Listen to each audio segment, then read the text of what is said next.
Welcome to episode 11 of An Understanding. This one will be about James K. Polk. If you like it, listen. If you don't, eat biscuits. Enjoy. The man that would be known as James K. Polk was never really a big lad, never really strong, not really a dominant person physically or physically imposing, but he was always sick. He was always very ill as a young lad, and in particular, really affected him throughout his entire life. One day in particular, James K. Polk is really not feeling it today. He's got severe abdominal pains. He has numerous ailments throughout his entire life, but ultimately, for the most part, I believe most of his problems came from poor kidneys, I would probably say. And in fact, it became very clear with very basic but pretty accurate diagnoses of gallstones that were lodged within, I believe, his urinary bladder or urinary tract. Understand, gallstones is kind of kidney stones, little things like that tend to be really funny. But to be honest, back then, and especially even today, they can be very dangerous and exceptionally painful. And, James K. Polk was left with a very fascinating choice and decision.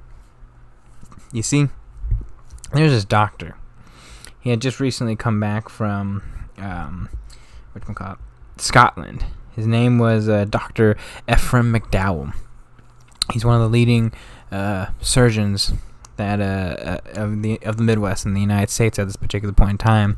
He comes back. He's kind of a celebrity, and he's basically one of the leading surgeons in the West. In fact, he actually becomes the first successful remover of a tumorous ovary, which God bless that woman. And James K. Polk is left with a very fascinating opportunity.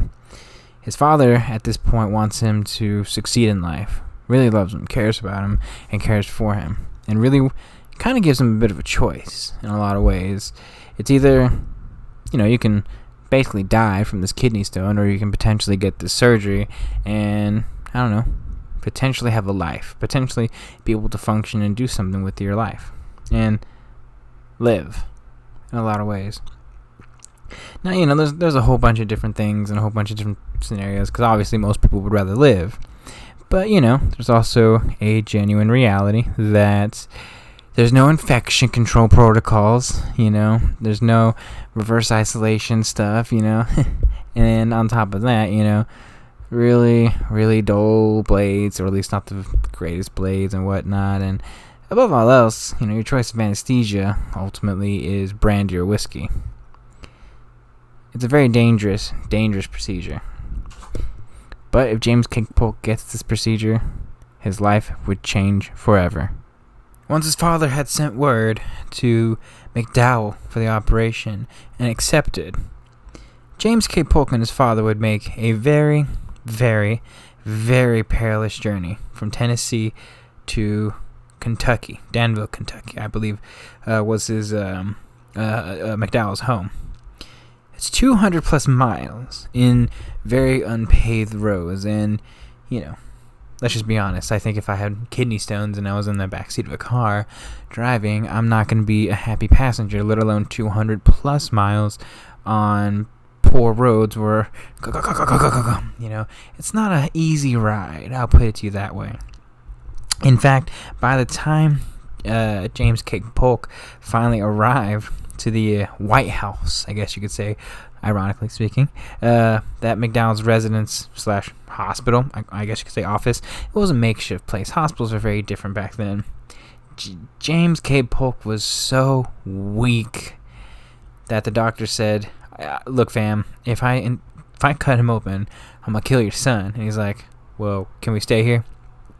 And McDowell's a pretty lit dude. He's pretty cool. He's like, "Yeah, it's fine. Just stay here for a couple weeks. I'll feed you guys, and then we'll do the surgery. Just pay me later." So James K. Polk takes some time. Takes several weeks actually, before he has been allowed with enough strength.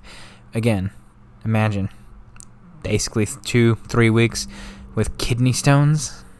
Oof, must be a very physically daunting time in young James K. Polk's life.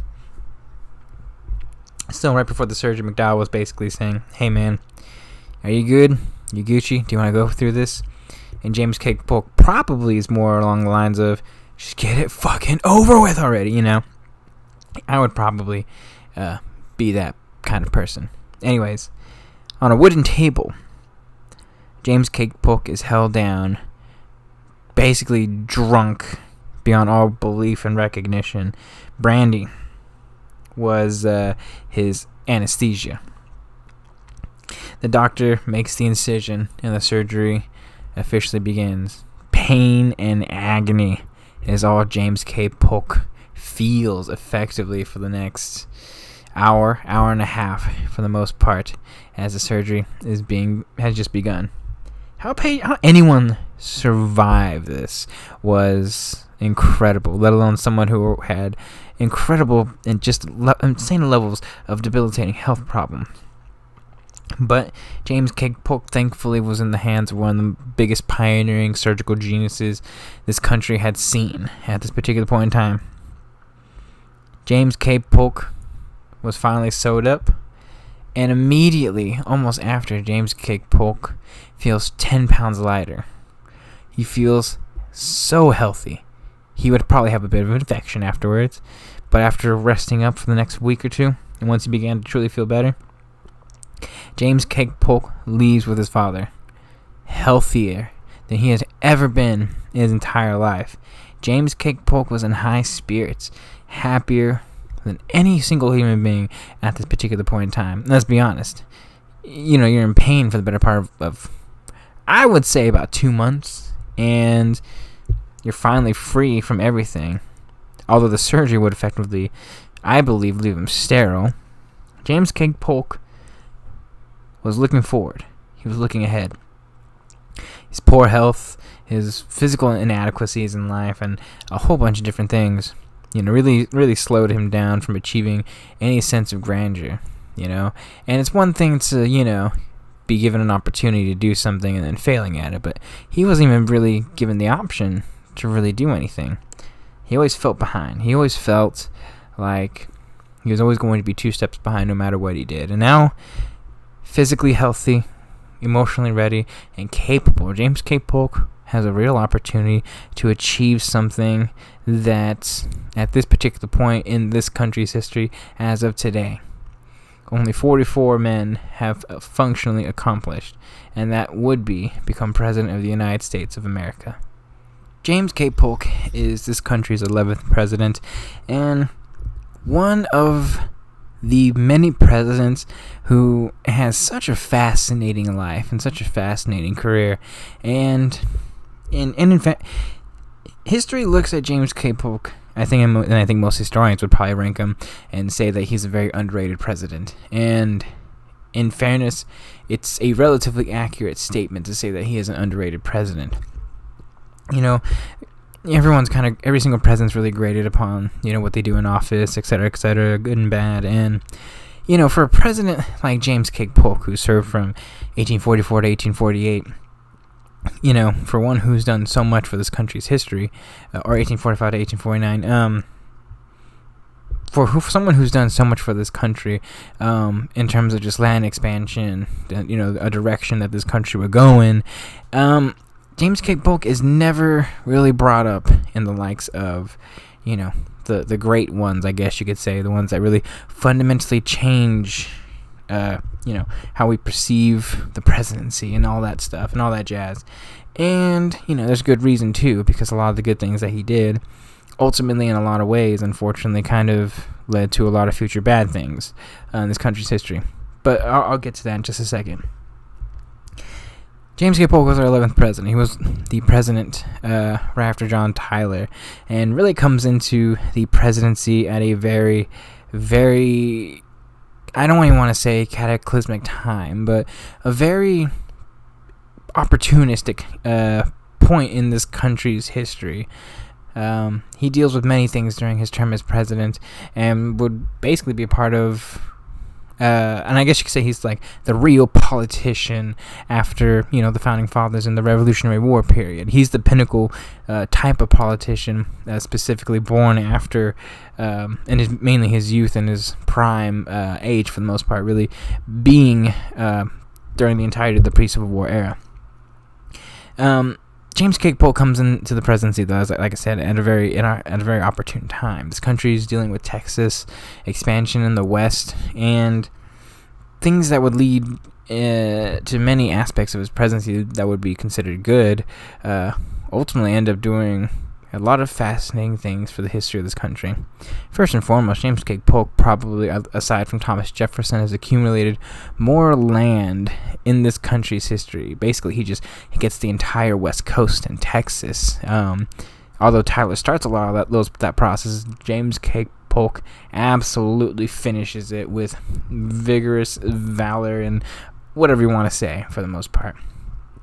James K. Polk is a president that he's the only president that I can honestly, wholeheartedly, truly say that what he specifically campaigned on, he actually got done.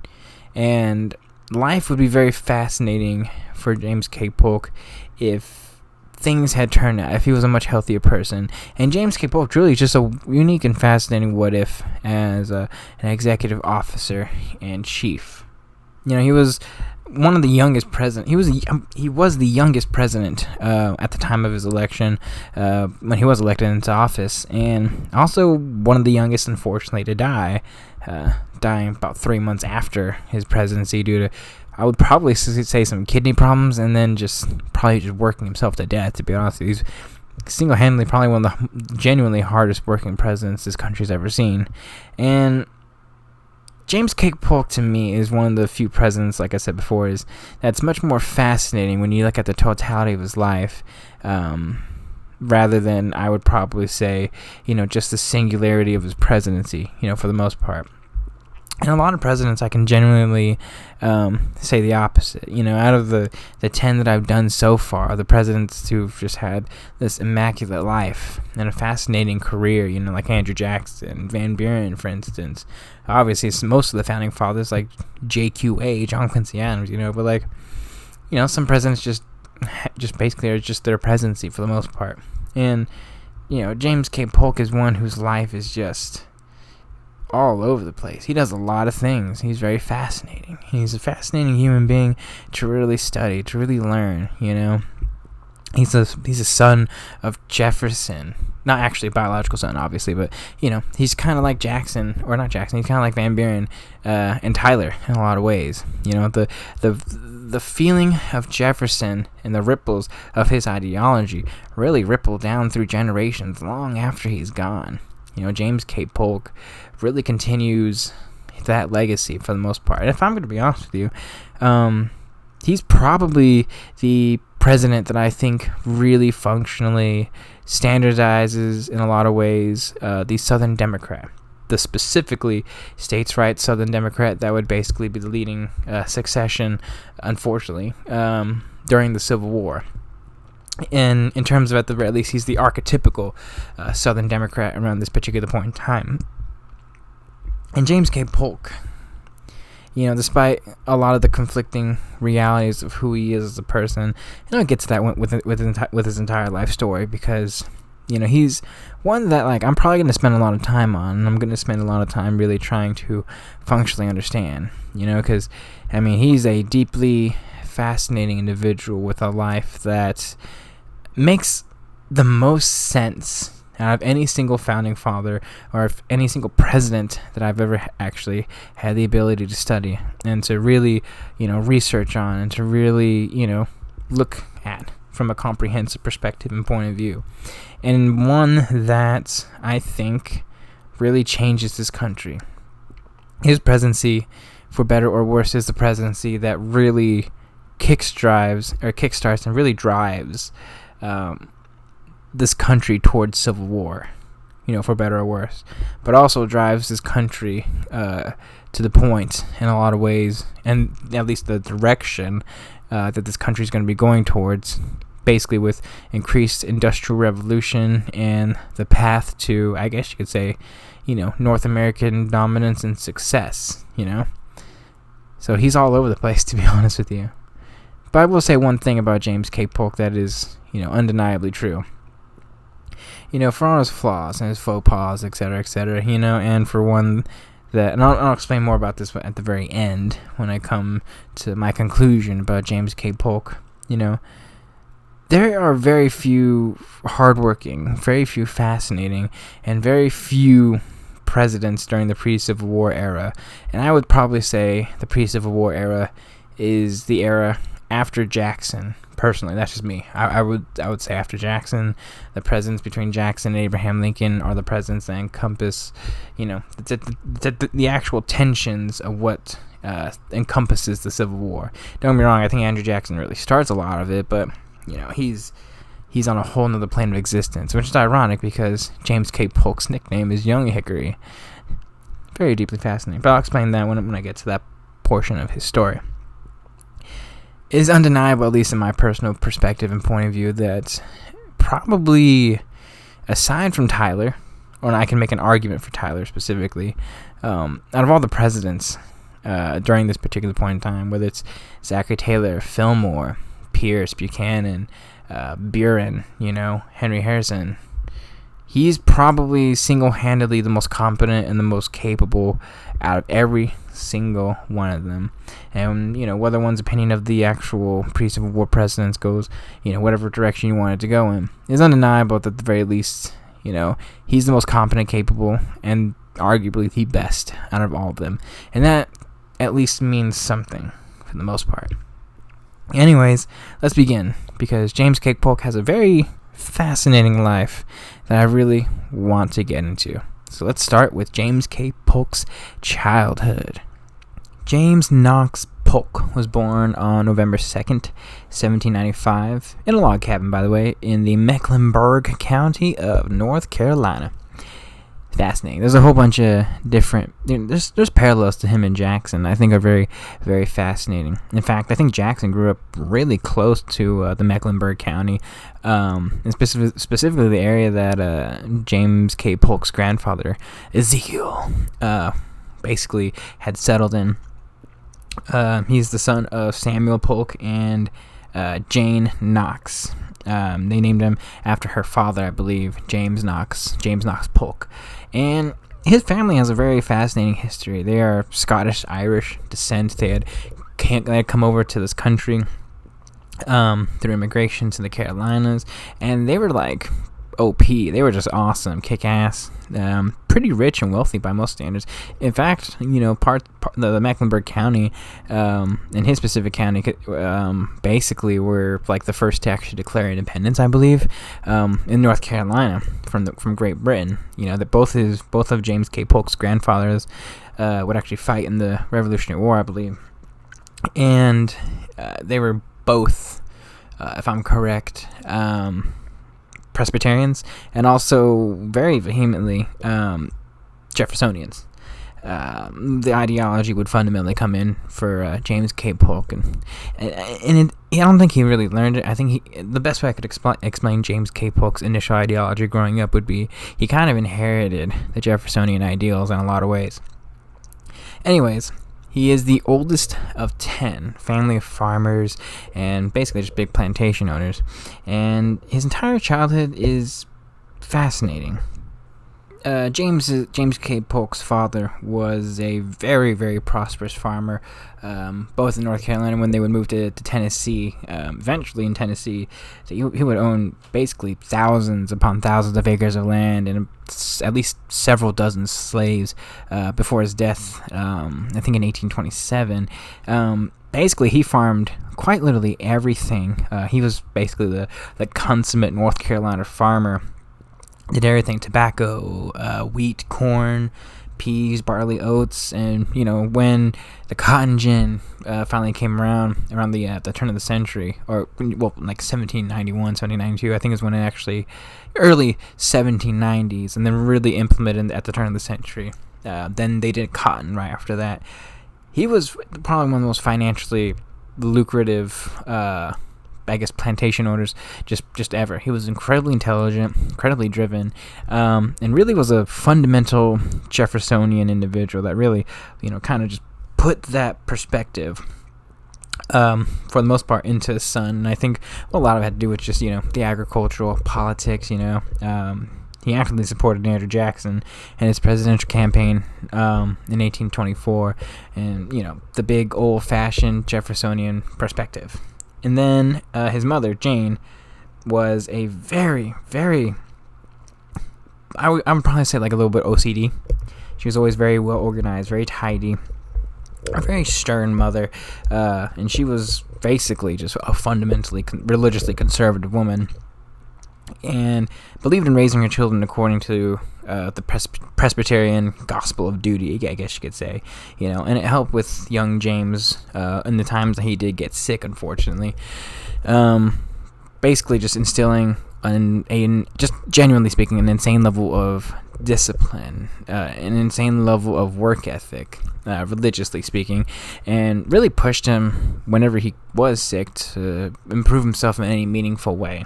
Kind of just like, you can be better tomorrow than you were today, like that kind of perspective and mindset that she really instilled in her son.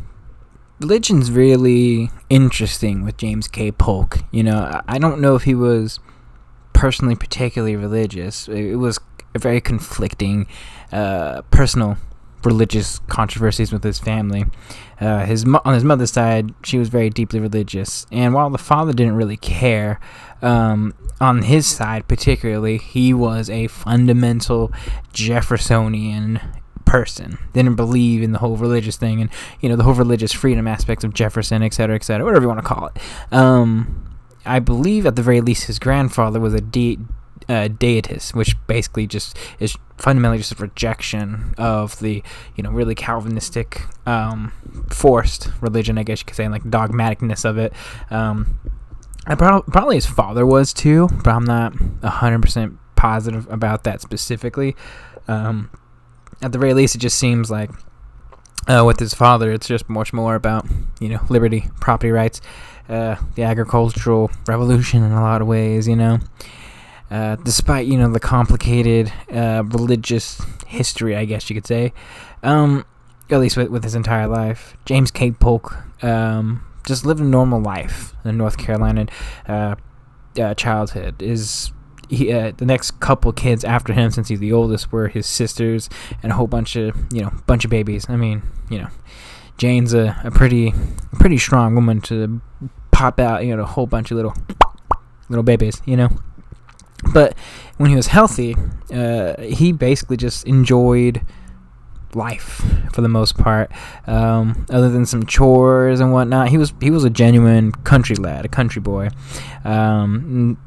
Play with a whole bunch of the Negro kids, as books and biographies would just basically say, and play with a whole bunch of different families around the neighborhoods, as Mecklenburg was really coming up and filling with a whole bunch of different families, and would swim in creeks and go through woods, and really just walk around both his father's plantation, his grandfather's plantation, and grew up pretty much in a very fascinating but really well-off financial lifestyle. He may have lived in a log cabin, but it was like the Gucci of log cabins, if that makes any sense. It was like, it was like a two, duplex kind of cabin. I don't know. I'm probably overstating it because, it is around the 1800s when James K. Polk is growing up around this particular point in time. 1800s, Jefferson becomes president, and his father he's happy. Everything's financially Gucci, and they're really benefiting economically from the Jefferson presidency, both politically and financially speaking. We should probably talk about his political upbringing real quick too, just very briefly, because they're pretty interesting in a lot of ways. For James K. Polk and his entire family, they grew up, Jeffersonians, Democratic Republicans, whatever you want to call it.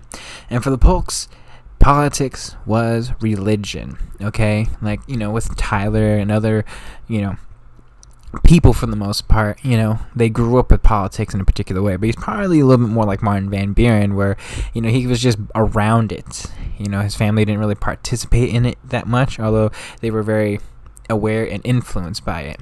And for his family, they were Democratic Republicans, Jeffersonians, the Jeffersonian ideal. Politics was religion, and Jefferson was Jesus, fam. Okay. Anyways, for him, it's a little bit fascinating. There's actually a couple members of his family, the Polk side in particular, that were Federalists, and it's really interesting because there would be personal battles between one another and trying to demonize effectively one another. Basically saying, fuck you Hamilton, fuck you Adams, all those people. And it's pretty interesting, and those were like some of the early things that he was able to see, and I think in a lot of ways, you're born into a particular era and a particular point in time, and you're influenced by the people that you remember the most. Like for me specifically, the two presidents that I'm born under, or basically really grew up under, that really influenced me would be Clinton and Bush. And then for James K. Polk, he was Adams and then Jefferson basically being the first president that he knew. I think that's just really interesting. And religiously speaking, or at the very least politically religiously speaking, he was fundamentally indoctrinated in the Democratic Republican Jeffersonian ideal. It's not that he didn't want it. I think in a lot of ways he kind of came to his own conclusion about, the government itself really should be the government for the people, and it should be serving the people, not the other way around, some nationalistic agenda that's going to make America this grandiose country that's going to terrorize the world in a lot of ways, In a lot of ways, I think America is kind of a little bit of both today, or at least it should be a little bit of both today, but that sounded bad. But anyway, that sounded really bad. That's not what I meant, but... For James K. Polk, he was basically, I wouldn't even want to say, I think one of the books, one of the biographies I read about James K. Polk said it wasn't even specifically something that he was indoctrinated by. It was just more inherited, where I think and just like with a whole bunch of other, people of this particular time and era, a lot of fathers passed down just a lot of the things from and to their sons, like Tyler's father was a Democratic Republican too, and passed that down on to Tyler himself, Same exact thing with James K. Polk in a lot of ways. And he was really diligently a part of that lifestyle, whether or not he wanted it to be. I mean, it actually became a bit of a problem, especially with his father being a deist Democratic Republican, that James K. Polk was never baptized as a baby. Much to his mother's chagrin and frustration. He would actually be later baptized, I think, on his deathbed, by his wife, or before his wife, basically. His wife was also pretty deeply religious too. Irony, I guess you could say. James K. Polk was educated pretty well. I'll go more in depth with his education much later on, but he was basically taught how to read, write, do all the basic stuff. And, growing up, for the most part, he was a little bit of a sickly kid, unfortunately. Health, especially in, the South, wasn't particularly good. People were constantly not the healthiest, unfortunately. And for numerous reasons on top of that, a lot of things ended up happening to James K. Polk. And the Polk clan, I guess, is probably the more opportune and specific way to explain it. Because you see Ezekiel, he's the patriarch of the entire family, and ultimately he's just like, you know what, fam? These motherfuckers are not religiously tolerant, and let's make some motherfucking money in Tennessee. So he's like, hey guys, I'll pay for y'all's expenses if y'all come to Tennessee. And he had basically Samuel Polk, James K. Polk's father, three of his brothers were kind of just like, I don't know. He's like, I'll give y'all a shit ton of land. And then he's like, nah, okay, fuck it, we'll go. So James K. Polk and I think at this point 4 or 5 of his siblings basically make the journey to Tennessee, where it was a very bit of a trial. Initially, the journey there wasn't very easy, along with, because his native attacks, etc., etc. And James K. Polk at a very young age was very shy, bashful, and a little bit scared at times, because, he was very afraid of, native attacks on occasion. They'd see Indians on the road sometimes. And, I think it's really fascinating for little James K. Polk to kind of be, I guess affected in that particular way and really just see the world in a lot of ways for what it was at a very young age, mixed with his religious discipline, hard work ethic, all that stuff. So by the time they get there, James K. Polk and his family, they settle in what is known as Murray County, Tennessee. And from that particular point on, like I said, because Tennessee at this point is a very opportunistic place. There's a lot of land. They have a lot of land, and in particular, in the Maury County of Tennessee, basically they just become the shit for the most part. The Polk family, they dominate politics. Ezekiel's like this old, like OG guy. I don't know. He's kind of like Diddy, if that makes any sense. He's just the guy. You know what I mean? And his father, Samuel Polk, finally gets into politics in a lot of ways, becomes a judge. Notably, Andrew Jackson actually frequents the house. So he actually gets to meet Andrew Jackson at a very young age. And it's pretty cool, gets to hear about political talk, the Jeffersonian ideals, little things like that that really influenced James K. Polk at a really young age. The family actually moved there when he's 8 years old. So 1803 is when they arrive in Tennessee. Anyways, once arriving to Maury County, Tennessee, which the specific area that they had settled in was actually, I believe, pretty close to Nashville, but I can't confirm it. I don't have the map in front of me. At least that's what some biographies say.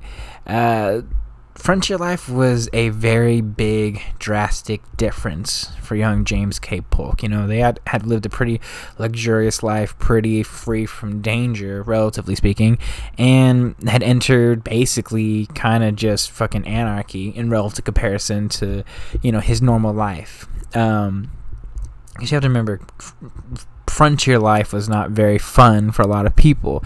You can make a lot of money, you can speculate and basically own a lot of land, but you're not going to be protected. Natives are going to be there. They're going to probably be launching attacks and whatnot, and there's a lot of fear in that particular area of Tennessee, especially since there's been a whole bunch of attacks and whatnot, and little things that they would have to go through, unfortunately. And for James K. Polk, he's kind of subjected to a lot of the harsh realities of frontier life, both in just standard of living for the most part. You should see, just imagine, little things, like outhouses, for instance. They're not particularly the greatest thing ever. Probably really smelly, a lot of mosquitoes or flies, etc., and a lot of disease ends up running rampant in those particular areas. And it's just little things like that only make, James K. Polk's debilitating health problems much worse. It's just hard. It's hard life. And though there's a lot of land, they basically spend a long time trying to create their own house, end up camping for a little bit until they build their house and effectively their plantation and settling a lot of lands. And, for young James K. Polk, it's physically debilitating on him. He's not a big person. He's never going to be a big person. And his health problems are not very conducive for a very frontier lifestyle. Specifically, he's constantly sick, and he ends up just staying home and doing a lot of the ladylike chores with his mom.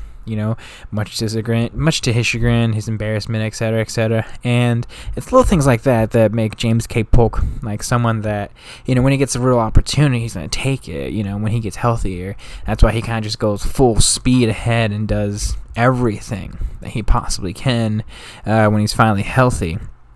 And for him, now, he's just got to bide his time and do what he can. And, it's also difficult, too, because he's a very intelligent young lad, and he wants to learn, but he really can't learn because he physically cannot go to school. He can't travel to school more than, at least, on a couple dozen miles, because, just imagine, it takes a day's trip just to go from one place to another place, It's not like you can just get in a car and go on a freeway, or highway from wherever you're listening to this in whatever part of the country you are. And things back then were very difficult and complicated, and James K. Polk, at least in the early goings of his frontier life, felt really, really, really stuck.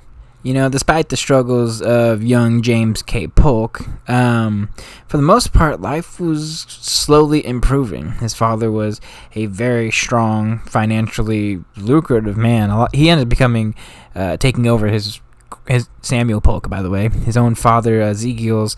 He basically just becomes the patriarch eventually, just becomes the richest man in the family, the most financially lucrative one in the family, mainly through, land speculation, etc., and he ends up being, eventually the Diddy, I guess you could say, the Snoop Dogg of the entire county itself, and really pushes a lot of things that end up making the county much more financially enticing for a lot of people to come. And Morgan County eventually, over the years, ever since James K. Polk and the family got there from 1803 to like 1810, like doubles, triples in size, a lot of people come. And, it seems cool on the outset, but, there's a lot of problems because that also just increases Indian territory, Indian antagonization, little things, militias really start forming. His family's really involved in all of this, and he kind of just gets to see a lot of, the potential conflicts that definitely arise. And, it's only making things a little more difficult for young Jamesy boy here, because, like, just imagine, you're 11 years old, you really can't do anything. And you feel like, just going outside just makes you sick all the time. And in fairness, for James K. Polk, it's understandable. I mean, there's a whole bunch of different interpretations of what really is wrong with James K. Polk. I mean, I think it's two things. I think he's always had bad kidneys, just in general. I think he's just had debilitating kidney issues and whatnot, probably some inflammation. During his presidency, it'd be a real problem. And which ultimately I think ended up eventually leading to his death. And then on top of that, just in general, like on top of that, just getting sick all the time. Some of his family members would get sick too, but they weren't dealing with kidney disease either. So anyways, James K. Polk is stuck, and it sucks because, Andrew Jackson's there. He's like, oh, this young guy is a little lad, you know what I'm saying? And he can't really do anything. So, other than and occasionally going to a school, sometimes whenever he can, he's generally behind on a lot of things, and for his age, like I said, he's tiny. He's never really a big person. He's not the shortest president. He's not like James Madison, but he can't go outside, really. He can't do outdoor sports, farming, any of the wrestling, jumping, or playing with a horseplay with a whole bunch of different kids, because he's just small. He's tiny, And, for him, a lot of it ended up becoming and growing into abdominal pains on occasion during his teens. I think that's when the little kidney stones really, become a problem. And again, it's probably really frustrating, because he's like 14, 15 years old. He should be going off to college, and yet he feels like he's behind, even though every single member of his family, for the most part, is pretty fine, and he has the financial capabilities to go to college, to go to a school, and he's behind. But anyways, around his teens, that's when the kidney problems start coming, and that's when the gallstones come, and that's when things are going to get stuck in his pee-pee, So, the gallstones, like I said before in the opening, are a real problem for James K. Polk. And, very early on in his life, about 1810, 1811, he's about 15, 16, it becomes, pardon my language, a real motherfucking problem. Okay, like really, really bad. And it takes a little bit of a diagnosis from some local doctors to be like, yep, he's got a little bit of inflammation, a little bit of a thingy bobber within his actual urinary tract, and I think it's just a gallstone. Probably try and get that removed, or your son's probably not going to live and die. So, like I said before, surgical techniques, not very Gucci. So Samuel Polk's basically like, I don't want my son to die. Let's try and figure out what we should effectively do, and health was a real problem for a lot of people back then. So he's looking far and wide. And then he gets word of this prominent Philadelphia physician, Dr. Philip Singh Physic, for urinary stones. He's, I guess, a pretty important person around that particular point in time. But the problem is that it's quite a long journey from Tennessee to Philadelphia. Very, very long. And, they attempt to make the trek there. But after going on 200 miles of the worst road ever, they're basically like, well, there's this other guy, Dr. Ephraim McDowell of Danville, Kentucky, who's actually, ironically, probably a much more prominent and better physician for your son. And he's just like, all right, fam, let's do it. And then, all that stuff, yada, yada, yada, ends up allowing James K. Polk to recover and basically live a healthy life. Although I fundamentally believe, and a lot of other people generally agree, that unfortunately with the invasive surgery, it probably left James K. Polk sterile. He would have no kids, unfortunately, to continue his line. That being said, he is happy. He is ecstatic. He is lit, fam. I am talking about motherfucking lit, And it's imagine just, he's very, very, very, very, very ambitious at this particular point in time. And he wanted his son to really basically be productive with life. Be productive with his life and really focus on school and also be a businessman, because he's just like, dude, my son's fucking healthy now. Like, he can actually take over the family business. Oh my God. He's like, fam, it's pretty legit. I'm talking way too much like that. I should probably stop doing that. So effectively, he really pushes his son to basically pursue both an education. But first and foremost, he wants his son to learn about the business and really wanted to make a businessman of his son in particular. And James K. Polk's like, Dad, I just want to fucking learn. Okay? He's like, okay, well, you can learn, but you're going to learn economics. Okay, son? You're going to learn economics, fam. So he basically takes his son to a merchant. And to a merchant that's actually relatively far away. And just to learn how to oversee a financial business. And he's just like, I fucking hate this. Okay? I just want to learn education. I want to learn Greek, Latin, all that stuff. Okay, I want to learn all the Latin authors. And James and his father Samuel's just like, fine. So James K. Polk comes back and ends up learning under the guidance of Reverend Robert Henderson at a small academy near Columbia, Tennessee. And it's only for about a year for the most part before he goes on farther to an actual college to learn more about education. He does all the normal things though, but he's fascinated and fucking loves it. Latin authors, the dialogues of Lucian, Testament, all the studies that, I mean, in fairness, it's basically just like I don't want to say normal education, but effectively, in this Presbyterian academy, he ends up getting the education that he really wanted for the most part, and kind of actually starts really catching up. And I'm talking about James K. Polk being a hyper intelligent person. I mean, he's kind of like John Tyler in a lot of ways, like just wicked smart. You know what I'm saying? So wicked smart. I don't know why I'm talking like that. I think it's because, okay, look, he's not like Good Will Hunting or Beautiful Mind or anything like that. He's more so, I guess the best way I could explain it is, he's kind of a person that, he's best suited learning, at the very least, memorizing things, reading the passage over and over and over and over again. And then, after you read something like 5 times, you're like, got it. That's what the fundamental functional meaning is of the passage that I've been rereading for the last 5 hours. He's that kind of person. And it's interesting and fascinating. Just how he was able to process things, and he debated people a lot and really learned everything that he could possibly learn. He loved math and the classics and history, specifically at the College of North Carolina, and really excelled. Like I said, when pushing himself, both in his upbringing and basically just everything else that's coming around him. He's just enjoying himself and really pushing himself and really taking every single opportunity and chance that he possibly could.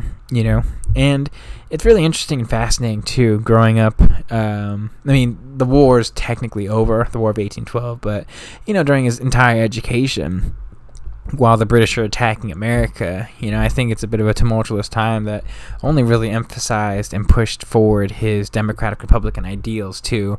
On top of that, sorry, that was a bit of a segue. I kind of forgot to just explain that particular point in history, because it's fascinating. He grows up in a very, very fascinating way. That by the time he kind of gets healthy, oh, we're being invaded. That's great. Well, I guess I'm just gonna hopefully they don't attack North Carolina, or sorry, not North Carolina, Tennessee, and I'm just gonna try and educate myself. And once things cooled off, then he went to college. That's what I forgot to point out. Yeah, the war had to end first before he could actually go to college in North Carolina. Anyways, he excels mathematics, actually becoming first in honors, I believe, and both the classics and mathematics. He really loved math because of the precision and just the numbers. He just loves the numbers, which I think is really interesting and fascinating. And he loves the classics. He loves history, and he loves every single art form that comes along with the classics as well. So once, he graduates in 1818 from, I think it's now considered the University of North Carolina specifically, that he grew up in. He came home. He was a little bit sick. He came home to Nashville, or in Maury County, that was really close to Nashville. And, he got a little bit sick, so, he stays home for a little bit. He really takes time to try and process what he wants to do. His family's like, so, what you gonna do, James? You have a real opportunity here. And he's like, I've been really interested in politics, Father, and you've been working as a judge, I believe. So, maybe I want to do something like that. And his dad's like, I'm so proud of you, son. And it's really cool, like I said, because he had a bunch of friends for the most part, his father, and he got an opportunity to study with this really prominent lawyer in Felix Grundy. Felix Grundy actually would be a really actually a pretty warm friendship, political friendship even too, for the next effectively 20 years. I think Grundy would die in like 1840. Anyways, he immediately took to law. I think he's just fascinated by how the government works, how law works. And I think for him, it's really pertinent and fascinating to really look at, because he worked hard. He studied hard. He really started basically like as soon as he got better the year after, and really fucking pushed himself. Late nights, worked as his clerk, did all the usual things for the most part, and really educated himself in every aspect of every way. He had a hunger for it, and worked so fucking hard that within a year, or actually I'd probably say about a year and a half, I would probably say, late 1828, he applied and actually passed the Tennessee bar. He began studying and began continuing his studying of law and practicing law at Columbia in his house of Murray. And basically all his friends and neighbors kind of just like, damn, son, you basically are just fucking OP, you know that? And he's like, yes, I am. And basically at first, just, his law practice really grew. He started with friends and family, and basically with all the resources that he basically had for the most part, he effectively became as prominent of a lawyer as one could possibly be. He was as accurate and knowledgeable of the law, and his readiness and preparedness allowed him to be one of the most purely effective debaters. He wasn't a great orator by any stretch of the imagination, I would probably say, but a fantastic debater, at least, obviously in terms of being able to debate facts. I'm going to be as prepared. I'm going to have every single potential outcome you're going to have, and I'm going to beat you with facts in your head. It's kind of beautiful in a lot of ways. And ultimately, his ability to basically be a lawyer allowed him to be one of the most prominent practicing lawyers of Tennessee eventually over time. Remember, too, that when he becomes a lawyer functionally, he's in the James Monroe presidency, and there's a unfortunate economic depression that's occurring around this particular point in time. So for James Monroe, it becomes financially lucrative when you're, I don't want to say a cheap lawyer, but when you're a pretty good young lawyer starting out and you're trying to build a clientele base. A lot of people have complicated issues with land speculation, money, debts, etc., and need some sort of representation. You're probably one of the first people that they're going to go to. And in a lot of ways, this is a very, very opportune time for James K. Polk to both build his clientele base, like I said before, and also, on top of that, build connections, build relationships with a lot of people. It's around this point in time, too, he ends up getting his gig from his teacher, Grundy, who had actually really helped teach him, as a clerk for the Tennessee State Senate, where he would basically, that would basically just be a spot for the next couple years, for the most part. And in a lot of ways, this would be like his real first ticket into politics itself, because, he actually technically starts this career before he becomes a lawyer himself, but he actually continues this profession and this job years actually after he ends up becoming a lawyer, because you have to understand his prominence continues to build and build and build and build, and politically speaking, it's very difficult to actually get into politics. So you really need to get, a bit of reputation. And for James K. Polk, building his reputation while also making the connections that he needs during state politics allows him to really kind of, for the most part, put his foot in the door. Really put his foot in the door and really stick his neck out and be like, hey, what's going on there, guys? Can I join the club and can I join the party? I'm James K. Polk. And when you really put it all together for James K. Polk, his reputation grew basically in any meaningful way that one can really comprehend and think about during this particular point in time.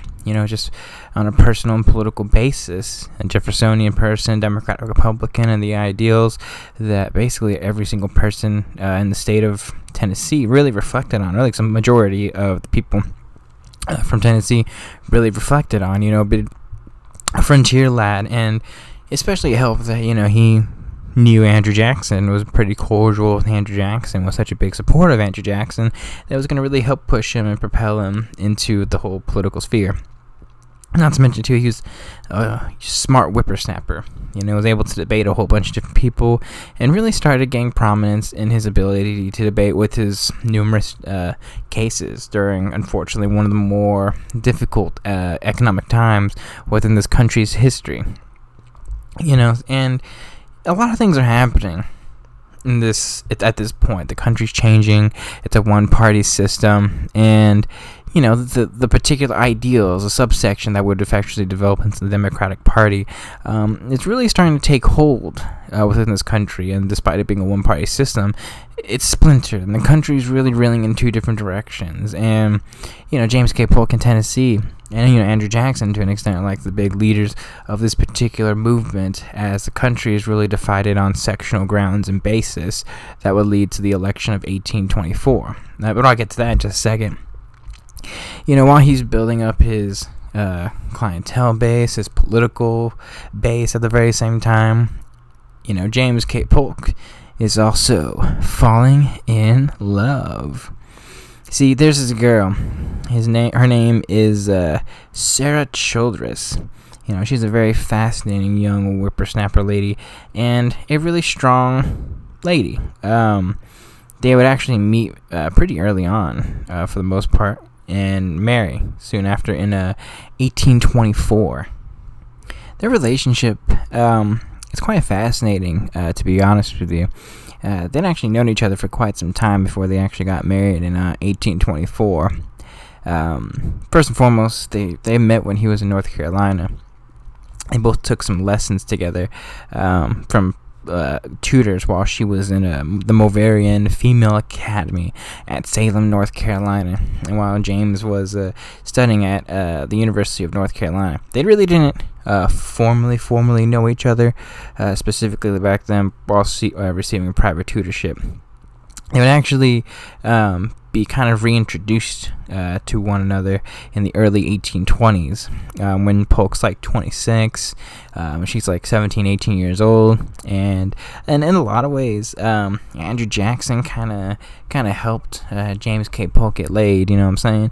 Andrew Jackson was like, "Hey man, this girl's pretty wealthy, pretty ambitious. You should probably go talk to her and see what's up." And James K. Polk's kind of like, I don't know. I don't know. He's like, "Hey man, you're gonna be a virgin forever, man. Come on, fam. You know what you gotta do." Because James K. Polk is in his mid-20s. He's I think because he would be about 28 when they get married. And back then he might as well like be in his mid-30s, effectively, before he actually gets married. But anyways, they actually meet formally with one another. They actually start chit-chatting, and their relationship is always deeply fascinating because James K. Polk, generally speaking, is not a talkative person, not a talkative individual, and someone that doesn't really communicate with people. He's a little bit like a stone wall in a lot of ways. Not like Stonewall Jackson, but he's just someone that doesn't. He's the kind of person that would drink Sprite in a corner of a very prosperous like house party. And Sarah Polk, eventually she would take his last name, really is the lively person, the person who would basically hold all the conversations. She would talk for her husband. In fact, a whole bunch of different people, everyone's basically like, I don't like James K. Polk, but you know what, Sarah? you're pretty badass. It's kind of like a little bit with like Dolly Madison and James Madison in a lot of ways. A bit of a comparison in a lot of those aspects too. It's also deeply fascinating too, because she was pretty fascinating as a White House hostess. But I'll get to specifically when during his actual presidency itself. But she didn't like alcohol. I'll put it that way. So while he's courting Sarah and eventually marrying her in 1824, okay, because they have about a year-long engagement, essentially for the most part, like 6 months, because he begins courting her quite early in 1822, and he's just like, damn girl, what that thing do? A lot of things are happening. He's a rising star in Tennessee politics, like I said before, and he sees an opening, and he sees an opportunity in late 1822. There's an actual candidacy for him to actually be a part of the Tennessee state legislature, the Tennessee House of Representatives, and he's gaining a lot of political allies around this particular point in time, notably the governor, William Carroll, who basically helped appoint him to a couple positions, basically helped commission him to be a captain in the Tennessee militia, and who actually really helped propel him in a lot of ways. People like to hear Polk talk and his oratory. His oratory is actually really big, really at a rising point to where they actually notably called him the Napoleon of the stump. Not to mention, too, he would actually be really close to another person. This actually would be his law partner, Aaron V. Brown, who would actually be the United States Senator and Governor of Tennessee, who would actually be really a part of his life, along with Cave Johnson, who'd probably be one of his close conciliatory kind of individuals around this particular point in time. Point fundamentally being, though, he had every single opportunity to actually just basically get a seat, regardless of all the campaigning that he effectively was doing, and there was a clear vulnerability, and a lot of the people that were going to be voting were members like the Polk clan. Because the voting rights were a little bit different back then for a lot of the people, even at this particular point in time. And basically, he ends up winning. He ends up defeating this guy named William Yancey. Ironically, basically with alcoholic refreshments that he actually ended up handing out to the voters during the actual voting time and voting day. And remember, voting was very different back then. You can just go to a pub and be like, I vote for this guy. Some people might be influenced by alcohol, or some people might be like, hey man, this guy's buying me beer, you're not buying me beer, I'm gonna vote for this guy. People and ideologies and everything was very, very, very different back then. But anyways, around this particular point in time, in 1823, James K. Polk will join the Tennessee House of Representatives, where he would spend the next 2 years of his life fighting for Tennessee state politics. And I'll be relatively brief with his time in the Tennessee state politics, because a lot of it was really functionally representing and always helping his homeboy, Andrew Jackson. He basically just supports Andrew Jackson, a lot of particular policies that he ends up advocating for 2 reasons. First and foremost, Andrew Jackson is going to become a president. A lot of people see Jackson as this rising person, and James K. Polk is just the individual that's going to really support Andrew Jackson and a lot of his policies. It's also, 2, that his mentor and the person who helped him achieve strength and character, etc., and who actually helped him propel into a law career as his lawyer teacher, Grundy, is basically ideologically opposed to a lot of the things that he is opposed to. Davy Crockett, for instance, would be opposed to, that Andrew Jackson's opposed to. A lot of things like random stuff, like debates over the merits of forcing specky payment, where Polk's trying to engineer compromises that would help phase in specky payments over 2-year periods, and it's complicated with some of the politics that were happening around this particular point in time, you know. And don't be wrong, like, despite the politics happening, you know, Polk never really ultimately lost friendships for the most part. He's probably one of the few that ultimately really wouldn't. Grundy would still be a lifelong friend despite the political and ideological differences that would in most cases separate them, you know. But it was always divisiveness between the two, most of it with banking and the banking questions and the status of government-owned lands in Western Territory.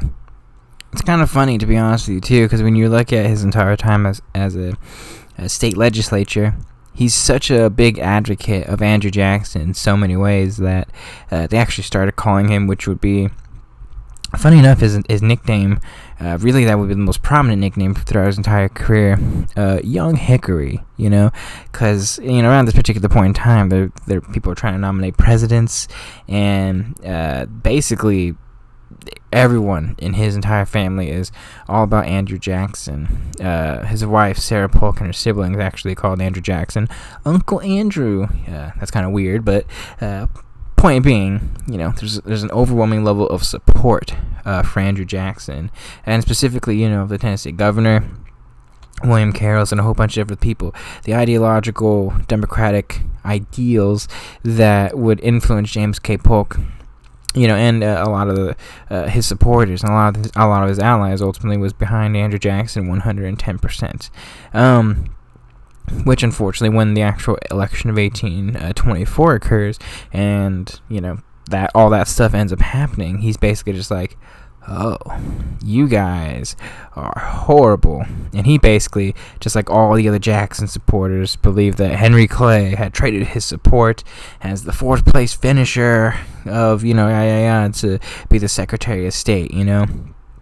And after that, politics really became on the forefront of young James K. Polk's life. He's still a successful lawyer, and a financially lucrative one at that, but at the same time, you know, he really had a natural affinity for it, you know, and it only grew and grew the more he actually got into politics as well. Like I said, politics is a drug, fam. Once you start getting into it, it becomes really, really difficult to get out of it. So seeing that, you know, they need support within the actual federal legislature itself to oppose, you know, John Quincy Adams, he's pretty fiery about it. He's like, man, fuck these fools, you know, like, he's pretty hype, he's pretty mad. And James K. Polk is about 29 years old, and he's thinking, I want to do it. I want to see if I can do it. So, in 1824, late 1824, he decides he's going to try and run for a House of Representatives seat within Tennessee's 6th congressional district, I think, at the time, before it gets, you know, gerrymandered, you know, eventually and changed. And this is kind of bold, to be honest with you, at this particular point in time, because first and foremost, he's 29 years old. You know, he's a very young lad, okay? And he's someone that is a rising star within the political sphere, I guess, is probably one way you can look at it. But, you know, around this particular point in time, too, 1824, he gets married officially. I might want to add, on New Year's Day in 1824. Things are really looking up. They're vibing, although they're not going to have any kids because he's basically infertile, unfortunately, due to the surgery before. But he puts all his eggs in the basket of, I'm going to try and actually win this federal congressional seat. So how does James K. Polk win his seat despite, you know, being too young and, you know, despite Tennessee being the state of Jackson in a lot of ways? You know, there's a lot of things that are going against him, you know, aside just from his youth, you know, other political opponents, and the person who actually holds the seat is basically kind of really entrenched within that particular seat as well. You know, Whigs, politics, or the people who would be the Whigs in politics, etc., etc. And, you know, for him, he's really going to have to campaign vigorously in order for him to have a real shot, for the most part, at an opportunity at the House of Representatives seats. And a lot of things are working for James K. Polk. Ironically, it was actually Grundy himself, the person who he would oppose, and the policies of Andrew Jackson basically just be like, hey man, you should probably really just dig in to the whole Andrew Jackson thing, because that's really going to help you in every single way, shape, and form, because you're really going to get in, and at the very least, Grundy's at this point in around 1824, 1825, probably like, man, fuck John Quincy Adams and, Henry Clay and all these motherfuckers, you know what I'm saying? Fuck these guys. Anyways, he went on the campaign trail, or what would be the equivalent of the campaign trail. He engaged, and he really just put himself out there using his oratory skills, mastery of detail, and specifics of actual various issues, which was really interesting at that particular point in time. He campaigned vigorously, and there was like at least 5 or 6 candidates just for this district as well, because that district, before it actually ended up changing, would be stretched all the way from Murray County all the way to like basically damn near to the state of Alabama itself. It was a very big district, and a whole bunch of people that were really vying for this specific House seat. And he actually campaigned hard.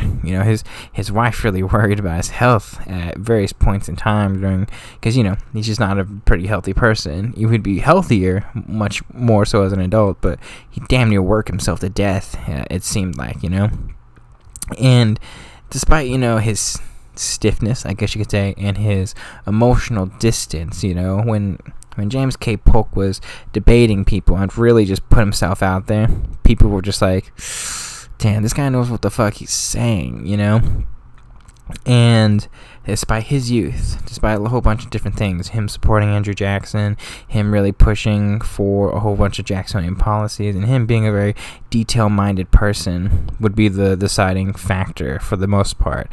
And he would only win about 35% of the overall vote, but it was enough. And James K. Polk would be the Tennessee representative of the Congressional 6th District in the House of Representatives.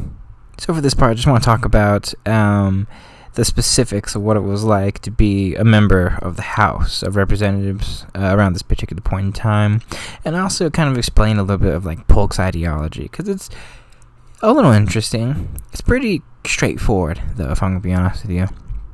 Because when he gets elected, he wasn't even 30 years old yet, and was probably, with 1 or 2 exceptions, probably the other being like John Tyler, for instance, one of the youngest members ever, and especially one of the youngest members in the House of Representatives around that particular point in time. And went for James K. Polk. Whenever you go to Washington, the journey was always made on horseback. And Mrs. Polk, Sarah, never really accompanied him in the initial goings. She would later on, after about half a year, she would actually sit in some meetings, get to see her husband speak, and be like, "That's my man," But before then, and before they would actually, purchase like a second house or really live in a prominent, I guess you could say, residence in Washington, so they don't have to make the journey back.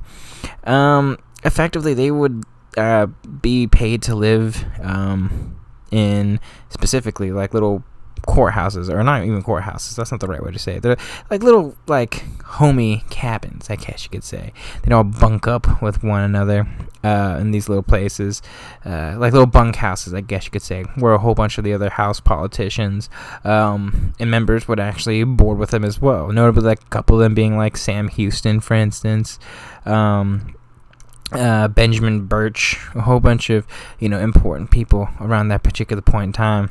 And it wasn't a really big place at all, these little boarding houses.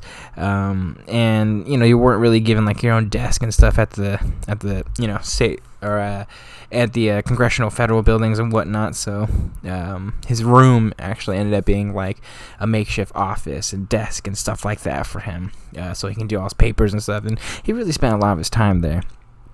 And, his time can be succinctly explained, for the most part, as being aggressively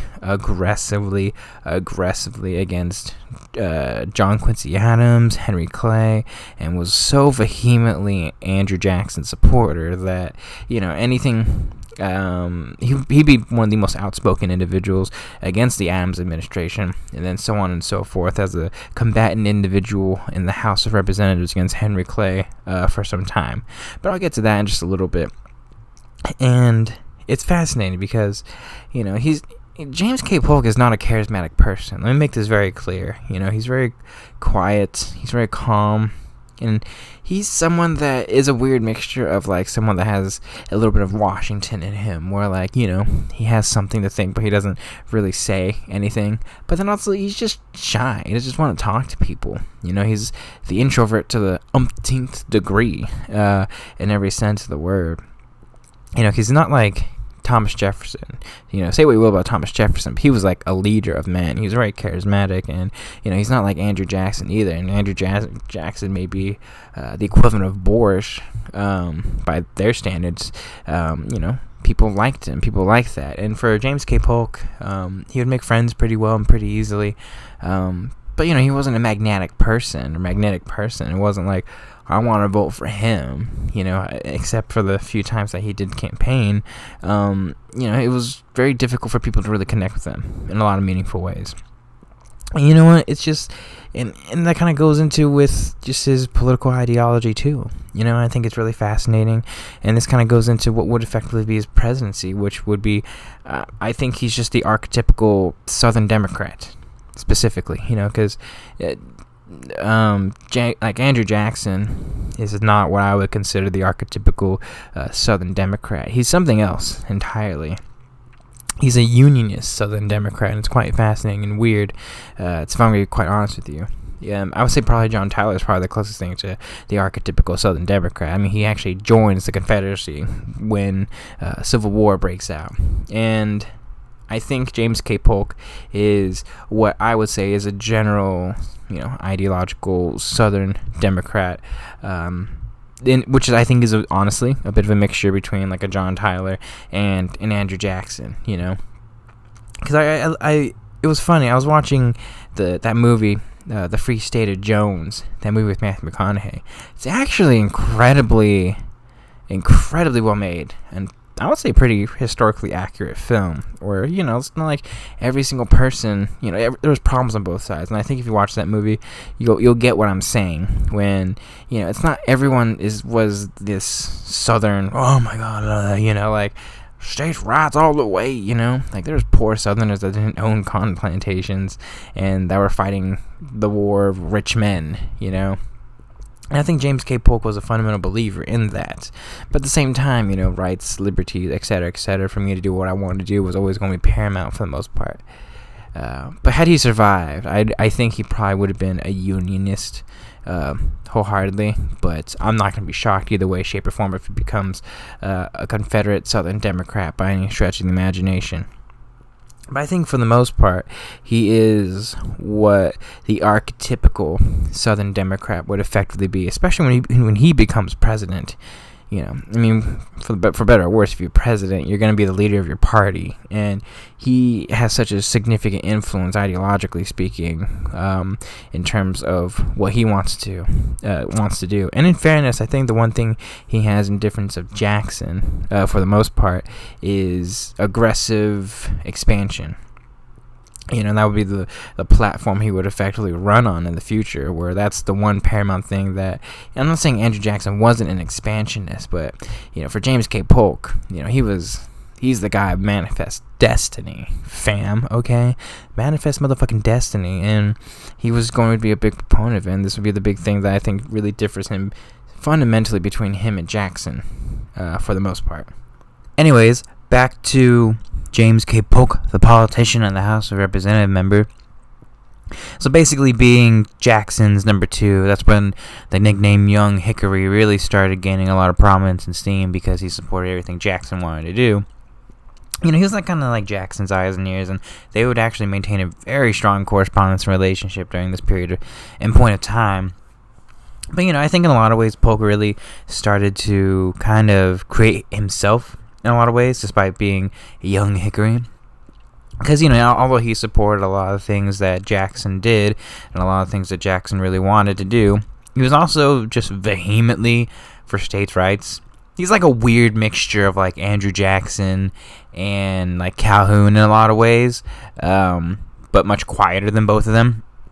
And it's fascinating because you look at his time during the House of Representatives, he's basically kind of, in a lot of ways, taking his own stances on a whole bunch of different things for the most part. Notably, like states' rights, and specifically, the abolishment of like electoral college, and that everything should be elected by a popular vote, and just standing up in a lot of ways to John Quincy Adams, and Henry Clay, who, let's just say, their relationship is not a very proper, conducive one. And let's be honest too, when you read some of the correspondence that everyone had with one another, for the most part, I mean, don't get me wrong, I think Henry Clay is, like, at this particular point in time, pretty rough person to like, and a lot of his personal correspondences tend to be like backstabby, kind of like "fuck you, bruh," and James K. Polk participated in some of it. He just did it less, So let's just, everything's politics. It's all partisan bullshit. Even way back, 150 plus years ago. Okay, let's just be honest here, fam. But anyways, he does everything that he's basically Jackson, for the most part. Jackson, a much quieter Jackson, with much more of a states' rights tinge during his time in the House of Representatives. He's just basically voting against every single thing that Clay and John Adams are doing in terms of internal improvements, etc. And it's kind of fascinating because around this particular point in time, both houses of Congress really start turning into what would be effectively Democrat. And I think, and I probably forgot to put this up for John Quincy Adams, but I think for John Quincy Adams, technically speaking, the first time that both houses were lost specifically, actually I take it back, I'm actually not sure about that, but he lost both houses, I believe, in the second part of his term. And specifically, James K. Polk ended up going from basically this, single minority kind of like opposition person to like, oh shit, like we actually have some people, fam, like we can actually get shit done for the most part. And it's around this particular time too that he's kind of helping Andrew Jackson become president in a lot of ways. He's basically just doing a whole bunch of different things to influence the election for the most part, but he's doing it in Congress, basically opposing every little thing that he could do, and also kind of like being mum on the word for a lot of the things. It's like, hey, you're a Jackson supporter. What does Jackson like to do? James K. Polk is kind of like, I'm an idiot, remember? He doesn't want to like say anything that might hurt Jackson in any meaningful way, like, oh, tariffs, bank wars that are eventually going to happen, and he really doesn't want to divulge anything. But for the most part, he wins his second re-election campaign. He's going to be a part of Congress for quite some time, from his first election to, I believe, around 1839. Around that, he's gonna be there for quite a long time. So I don't have to keep saying he's gonna keep winning re-election, because he's gonna be here for the next 15 fucking years. All right, but anyways, Andrew Jackson, after the first and only term of John Quincy Adams, wins the election of 1828, and James K. Polk is now Jackson's homeboy for life in Congress. What does Polk do as Jackson's homeboy during his entire presidency? Fascinating stuff. Polk is really a part of the entirety of Jackson's presidency, far more so than I think I even realized. He's basically a part of every little thing that Jackson, for the most part, is really going to be doing. And he's the one spearheading the charge within the House of Representatives that is in support of Jackson in any meaningful, functional way. He's the one spearheading the opposition for that whole Maysville road veto thing and the internal improvements. And despite even his negativity against, the whole nullification crisis, because he's a states' rights person, and he's kind of just like, look, man, if we keep doing these high tariffs, etc., it's going to improve, yada yada. His idea essentially was like, hey, if we do these high tariffs, it's going to only benefit northern manufacturing and more taxes, etc., which is going to put more leeway and more power, I guess you could say, within the actual federal government to do a whole bunch of different things. And he's just basically like, nah, fam, I'm not doing that. But he didn't like Calhoun. Wasn't a big Calhoun a friend, I guess you could say. And ultimately, really, just sided with Jackson on most of those issues for the most part. And the most important person probably for Andrew Jackson in terms of the House and support was probably James K. Polk. He was the big ally that was Jackson's side and supporter during the whole bank wars that would effectively take over the next 2 to 3 years of Andrew Jackson's presidency. That would effectively change the entire economic system in a lot of ways. That would effectively end up changing how this country runs from the so-called independent economic system from the Second National Bank to what the Democrats would effectively be trying to do and accomplish, by the way, in James K. Polk's presidency.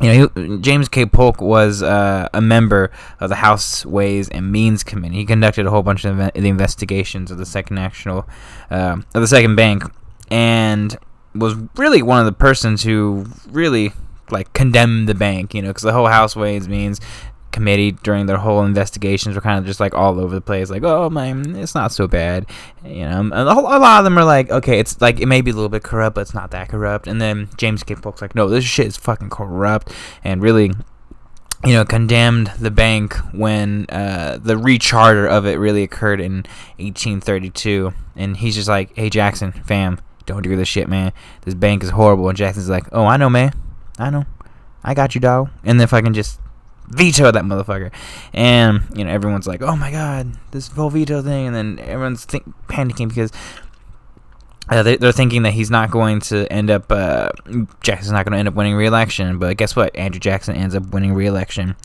But for the most part, and simply speaking, James K. Polk does basically whatever Jackson wants for the most part. And you understand a lot of the things that he does, because for first and foremost, they're pretty close. It's also politically, strong and politically convenient to have, one of the most prominent politicians on your side for the most part, in Andrew Jackson.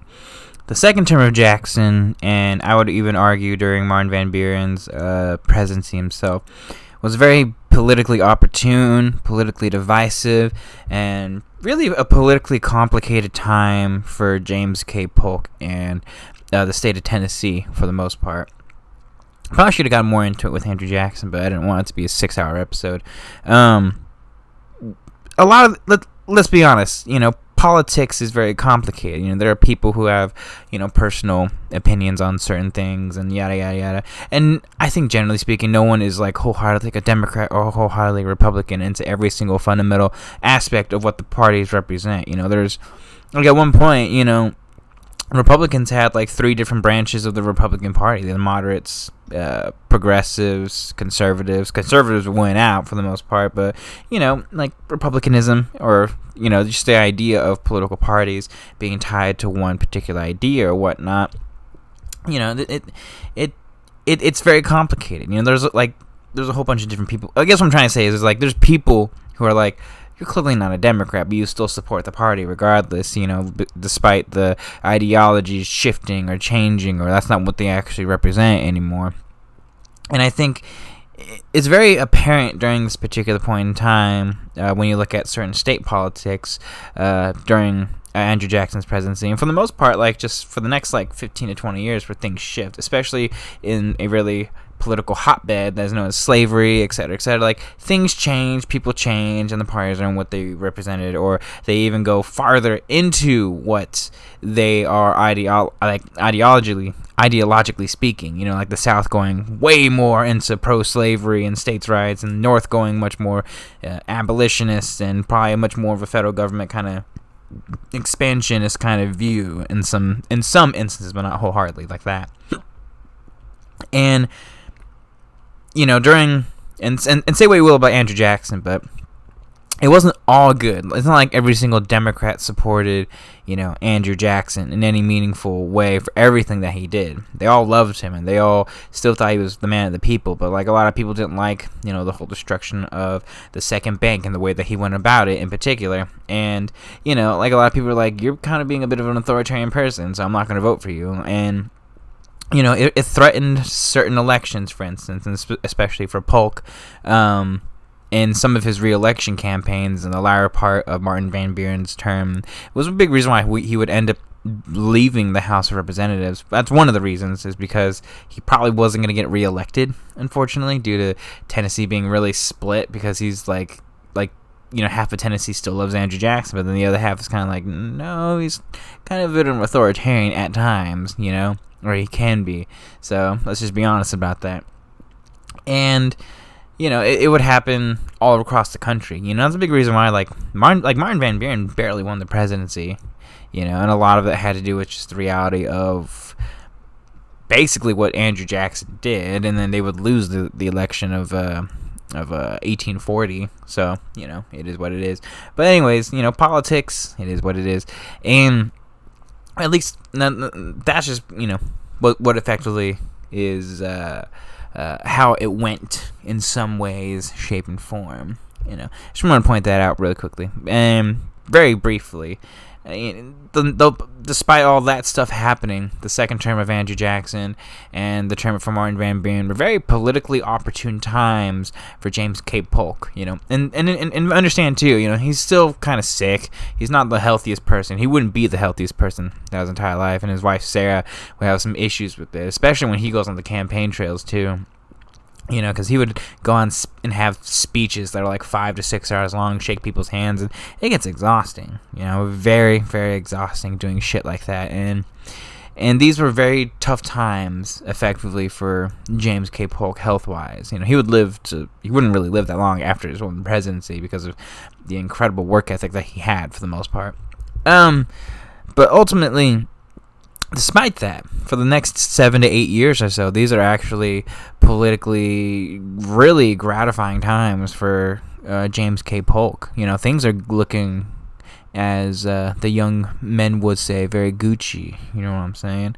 Near the end of Andrew Jackson's presidency, with Andrew Jackson's help and political help as well, James K. Polk, seeing an opportunity, really tries to and effectively does win the Speaker of the House position, which is a very, very, very prominent position to take. I think he takes it from actually a fellow Tennessean, John Bell, who would actually be running for president later on in his life during Abraham Lincoln's election, I believe.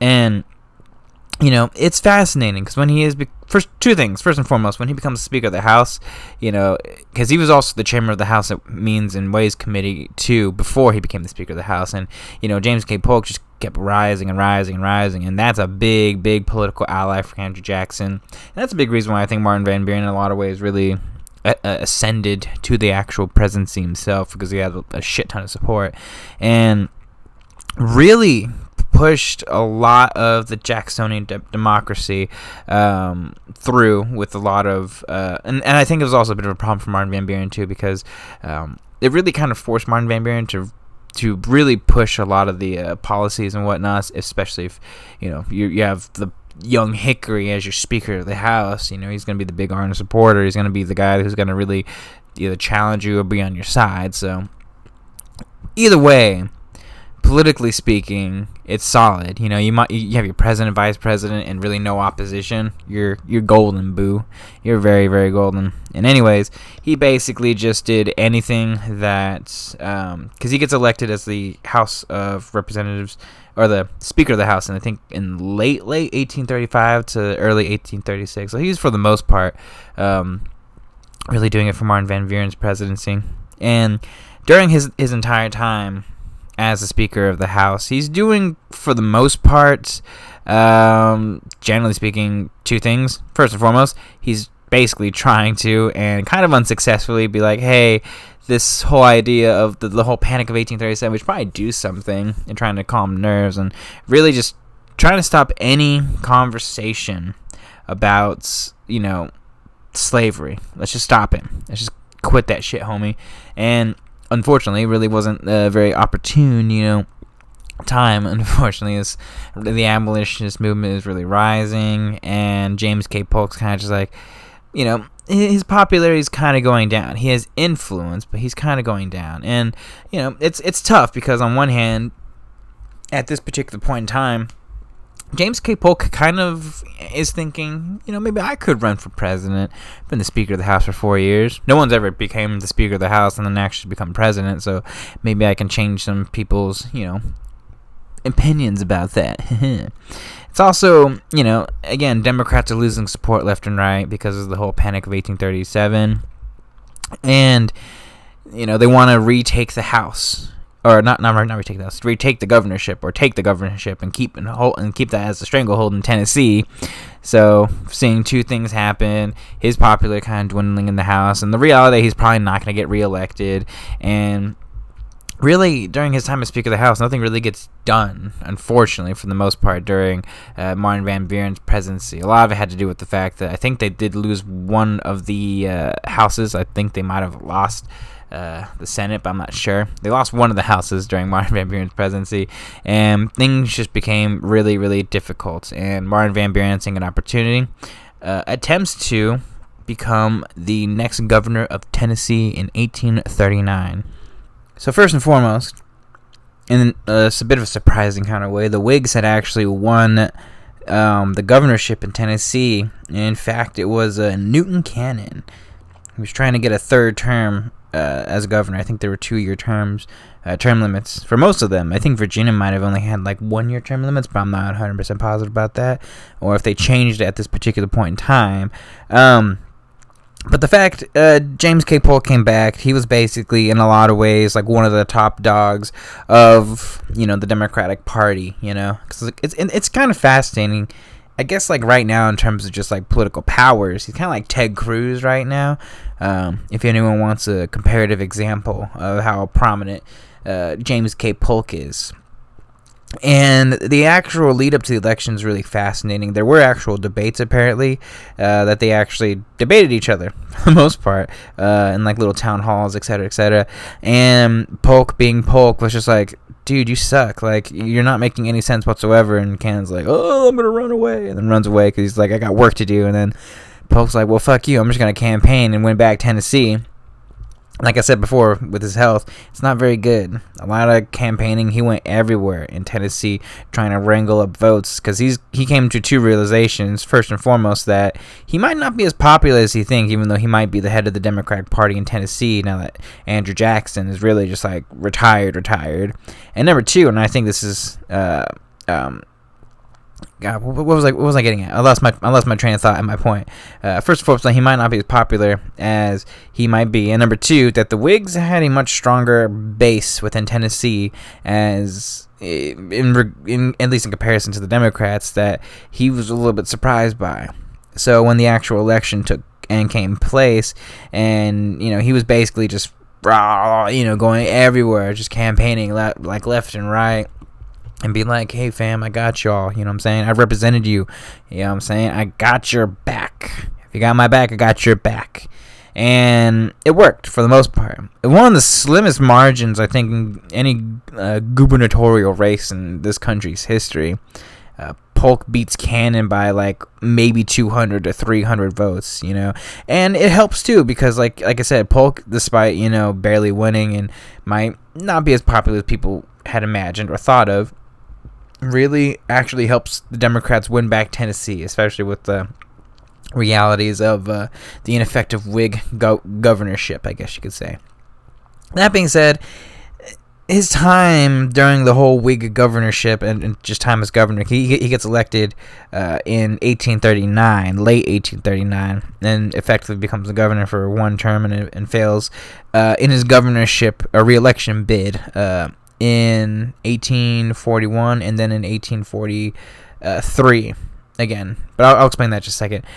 It's a very tricky time within the actual Democratic Party itself, in both national politics and state politics too, because first and foremost, national politics, there's an actual real opportunity for James K. Polk to. He's not trying to be president. He actually wants to be Martin Van Buren's vice president, and it's actually kind of fascinating because everyone doesn't want that Richard Mentor Johnson, especially the Democrat, to go in, because he has a couple babies that are white, black, and interracial, and Martin Van Buren is kind of indifferent, I guess you could say. And he's just oh, it's okay, whatever.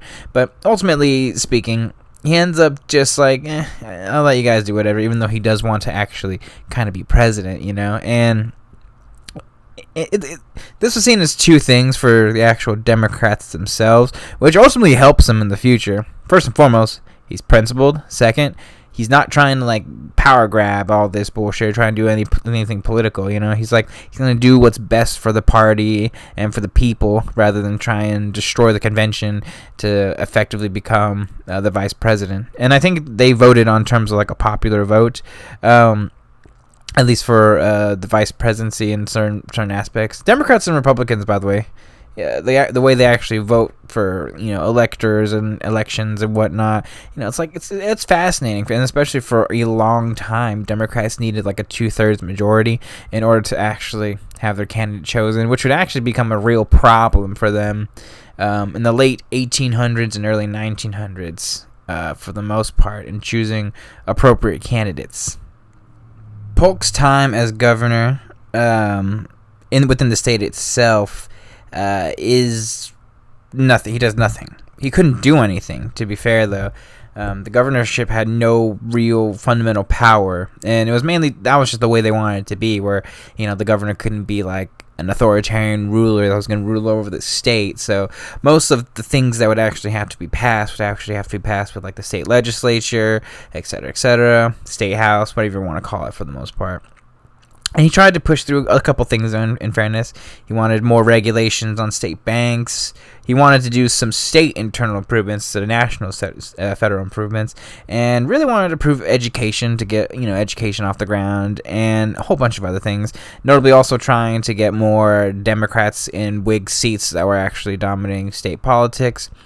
And that's the only thing he actually really did, and it's unfortunate because like I said, the economic crisis that was still happening during this particular point in time was still being felt, and a lot of Democrats, unfortunately, would be blamed for the failures of, Martin Van Buren, etc., the Panic of 1837. And this would actually be the biggest reasons why I think he ultimately loses his two re-election bids in 1841 and 1843. That, and in fairness, he's just not like a fun person, and apparently people like the who would effectively become the sorry, I can't think of his name, the new governor, James C. Jones, that's what it was. They call him Lean Jimmy, and Jimmy J. And basically, was, in comparison, Jimmy J might as well have been like fucking Joe Rogan, comedy wise, and just funny, and the most boring kind of like cringy person in comparison to Colt, or in comparison for Polk. Polk was just not someone who was going to really rely on humor. He was pretty serious, and in fact, I think there's some notes in some of his books, but like he was really kind of just like, he had a lot of armor on for the most part, I guess you could say, in this re-election bid in 1841, and really only hardened that exterior in the second gubernatorial bid in 1843.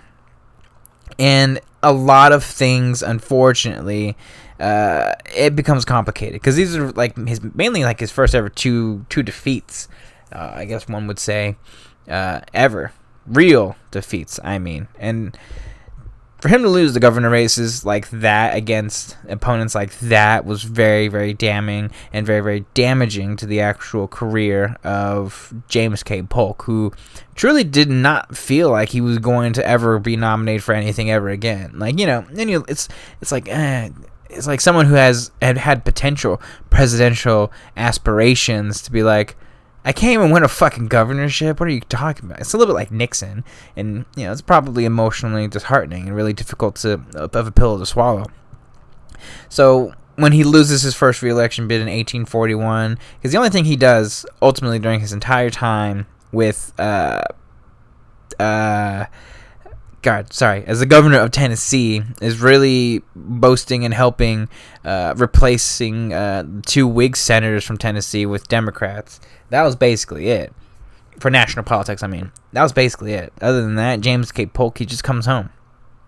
He enjoys time with his wife. She's happy that he's, not gonna die because he's going on the actual campaign trail. And he's reflecting on a life outside of politics in a lot of ways. And remember, Andrew Jackson's still alive, so he still has a lot of pull and a lot of swing. And Martin Van Buren is still really prominent in national politics, and everyone's kind of gearing up for Martin Van Buren's second attempt at the presidency in 1844.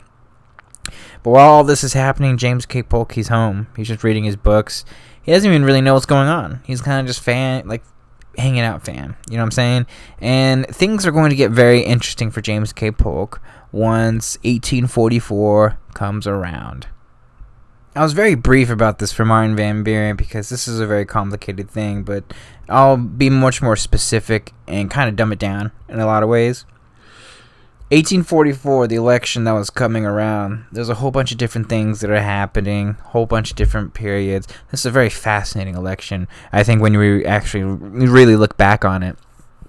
And, the big front runners ultimately, in a lot of ways, for both political parties, for the Whigs, it was obviously Henry Clay, and for the Democrats, it was Martin Van Buren. Martin Van Buren was really the guy that was leading the charge. He was the one that had the most political powers, the most political motivations, and really probably would have beat Henry Clay himself because they were just disillusioned with Whig politics, etc., etc., and everything was kind of pointing to Martin Van Buren really being the nominee.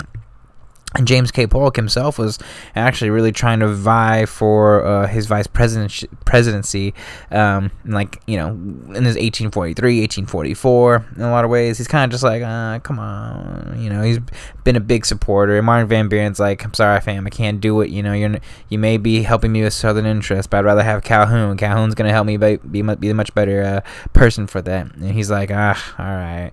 And I think at this point, Calhoun and Van Buren to kind of work things out. And I think it was more about party before anything else. But ultimately, James K. Polk kind of threw his hat in the ring to support Martin Van Buren. It wasn't until May, I believe, of 1844, ultimately speaking, that Andrew Jackson had called upon James K. Polk to meet him at his home in the Hermitage, and Polk's like, hey, what's up, fam?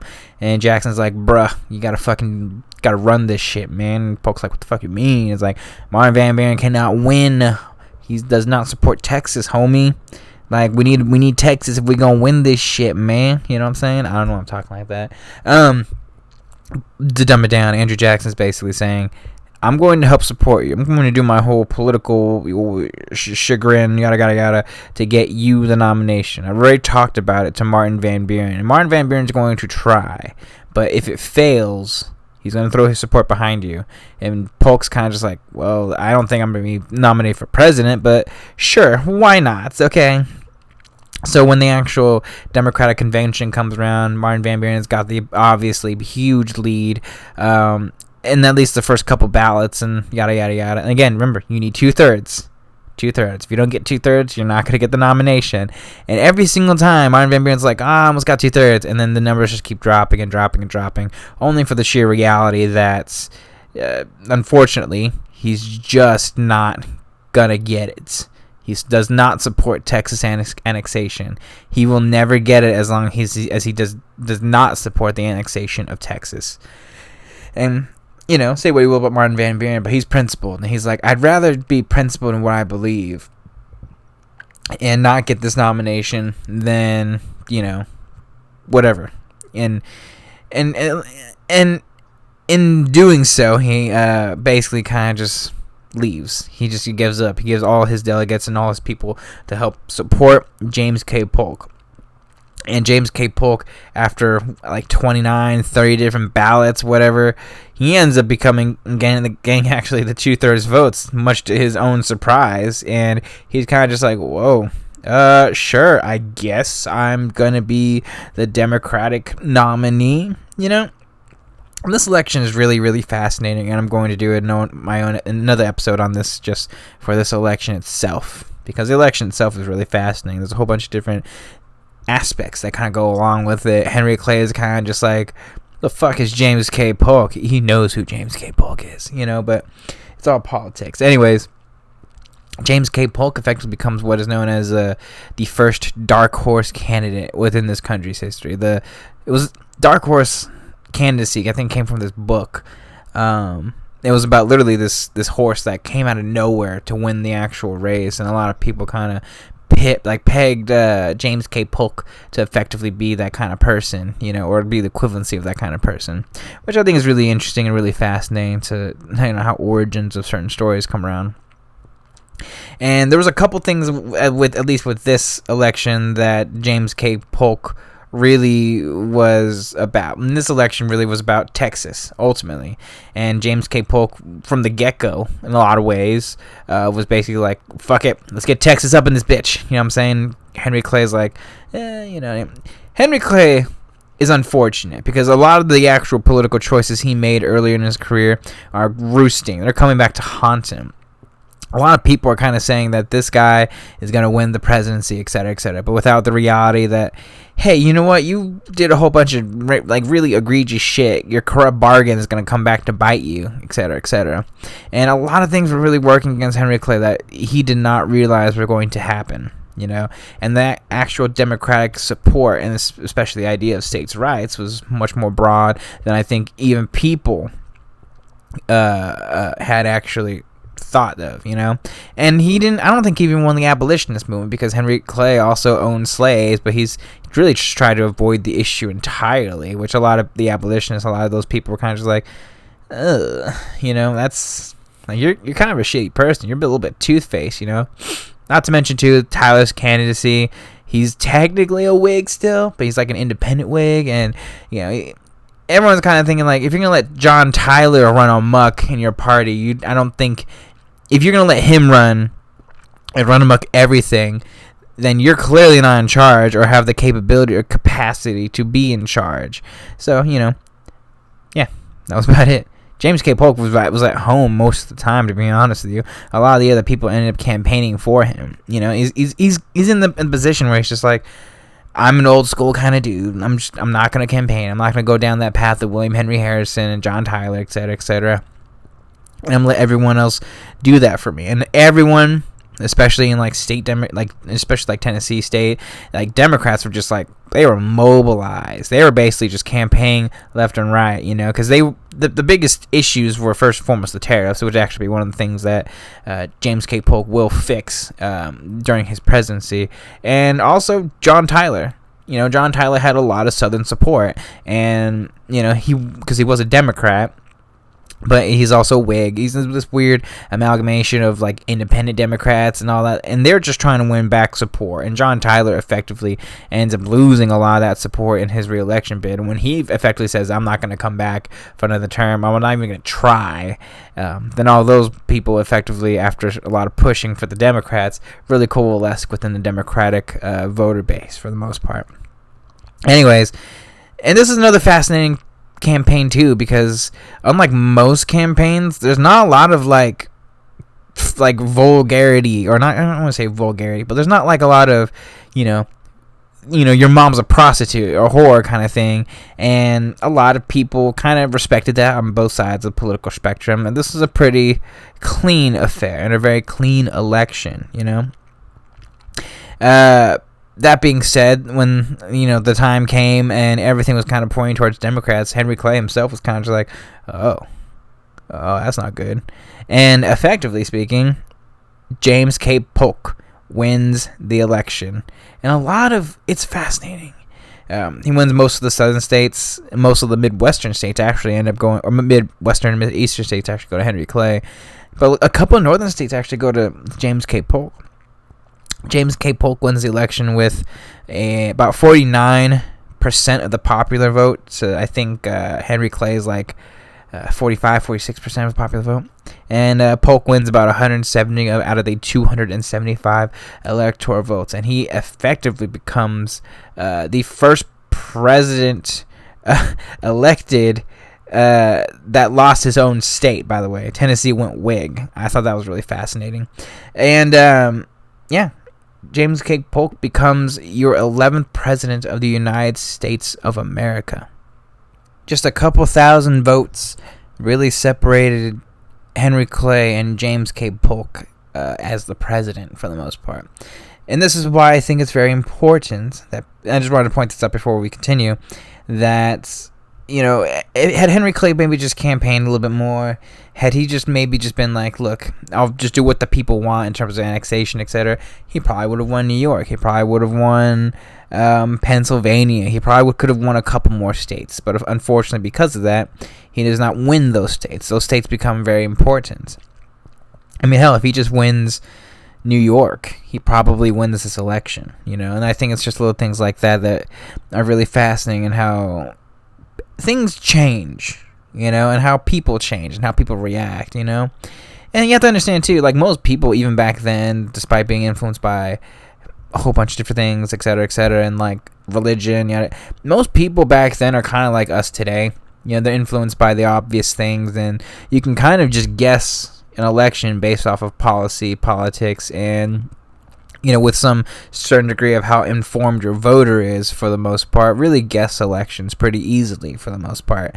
And I think it's really fascinating to look at elections even back then, where a lot of this holds true. People, it's like this election in particular is like I think like the two things that are important for like an election are like how much do you want to vote for this person, and how much do you hate the other person. And everyone hated Henry Clay. And I think that's just really interesting to look at. Anyways, James K. Polk is our 11th president of the United States of America. His inaugural address, I believe, might be the second longest inaugural address, or third longest in American history. It's only behind William Henry Harrison. And basically, he's just like, I'm going to basically be my own variation of Jackson, which effectively, in a lot of ways, since now he's officially the Democratic Party leader, is going to be what would be, I think, in a lot of ways, the archetypical Southern Democrat. Polk makes a couple of interesting things that he's going to do. First and foremost, he's only going to take one term. That was one of the big things about him effectively getting the nomination to begin with, is the fact that he's only going to run for one term. First and foremost, because I don't think he even really wants to be president. Especially after his first term, he's like, I'm not doing this shit anymore. But at the very same time, because I don't okay, don't get me wrong, he wants to be president, but I don't think he realized first and foremost the capacity that it needs to act, what it takes is going to actually need to be the president, the ability that's going to be needed to conduct the executive branch, but also because it's one thing when you actually really want to do it and be the president like Henry Clay versus I kind of want to do it, and then if they want to give it to me, I'll fucking just do it, It's funny, a lot of these presidents, especially in the late 1800s, tend to kind of be around that particular same vein, where a lot of them don't really want to be president, but they kind of end up just kind of getting thrown into it, both Republicans and Democrats, and they kind of just like, okay, whatever. What else was I going to say? Number two, this is also a very strange time in America. There's a little bit of prosperity, economically speaking, north and south. The little panic of 1837 has officially been over for quite a long time, and things are looking really good for the most part. And you have to look at it from America back then to the beginning of the country to now, where the nation's population is growing like crazy. By the time of the American Revolution, that was at that point 80 years ago. How far we've come. It's probably at the very least quadrupled in just size and population. And James K. Polk notably is going to be the first president that's actually going to really use the telegraph, which was an invention that was invented during John Tyler's presidency. In fact, one of the many first telegraphs is basically saying, James K. Polk is president, and what has God given us? Very fascinating first telegraphs. And this would be the beginning of American expansion and American manifest destiny. James K. Polk is going to be the man who's really going to bang the drum on manifest destiny. So before we get into his presidency and the things that would go on with his entire life, which is very fascinating because there's never been a Speaker of the House that had actually become president, and James K. Polk would be, I think, the only one who's ever actually had that capability and honor. Maybe Gerald Ford, I forgot if he was actually Speaker of the House. I know he was the minority and majority leader, or minority leader at one point, but I'm not sure. And he would basically have to go through trials and tribulations during his presidency, just like when he was in the Speaker of the House, and doing the whole bank war stuff and everything that was going to happen in Marvin Van Buren's presidency. But overall, he's the man in charge, and his cabinet is a fascinating cabinet to really look at when you look at the entire totality of it. A lot of it was really influenced by, I think partially in a lot of ways, Andrew Jackson and Martin Van Buren. A lot of choices that ultimately they kind of accepted. It was like a weird compromise, because James K. Polk's like, what about this person? Jackson's like, nah, and really chose a lot of fascinating people. And a lot of people that everyone kind of had problems with, I would probably say. 'Cause there's been several positions in Polk's cabinet that really went under some fire, I guess you could say. The most obvious is James Buchanan. James Buchanan was a very strong, rising politician within the Democratic Party itself, and he would be his Secretary of State. And, it was a very complicated individual in person, and would effectively be the 15th president. In a lot of ways, is the man who really lit that match that exploded the powder keg that is the Civil War. Well, because a lot of people said that the Civil War was Buchanan's war, and I think he's a fascinating person and individual. So when I get to him, I get to him. But he was a very controversial pick, and a lot of people didn't like him. Because it wasn't even just because of the actual. Because he had his own presidential aspirations, and everyone's like, oh my god, shouldn't choose anyone that's trying to be president. No, it was just more so that, he's has his own personal interests, and he wasn't for the party, and that's why I think Buchanan's a really fascinating person, and kind of gets negatively looked down upon, in a lot of ways, rightfully so, in history. There's also a couple other people, notably. There's one in John Mason, who was a bit of a leftover from the Tyler cabinet, and while Polk actually liked Mason, he just wanted to start anew, so he would keep him on for a little bit, but, there was a lot of political chagrins, etc., etc. Why is he still there? Well, and effectively ended replacing him with Nathan Clifford, and there's been a couple others that have had some issues overall. Cave Johnson, who'd be his postmaster general, and Bancroft actually was a bit of a fascinating person. He was like a weird compromise, but ultimately I don't think Polk really wanted him, which ironically he ended up replacing Bancroft with Mason, who he just told him to fuck off as the Attorney General, and replaced him to be the Secretary of the Navy. His vice president, notably too, is George M. Dallas, which, if you want to, if you just connect the dots, yes, this is the guy that Dallas, Texas is named after, which I think is ironic because he's from Pennsylvania, I think. His Supreme Court appointments are very, very, very, very interesting, and just the entire complex nature of how, Supreme Court justices were appointed and basically confirmed. James K. Polk, during his entire tenure as president, would have complications ultimately with choosing a lot of his Supreme Court justices. The lower courts, it was fine, but for the first 2 years of his presidency, was really a lot of things were happening when he was trying to appoint Supreme Court justices. First and foremost, at the end of Tyler's presidency, or there was 2 spots opened up that Tyler would only be able to fill one.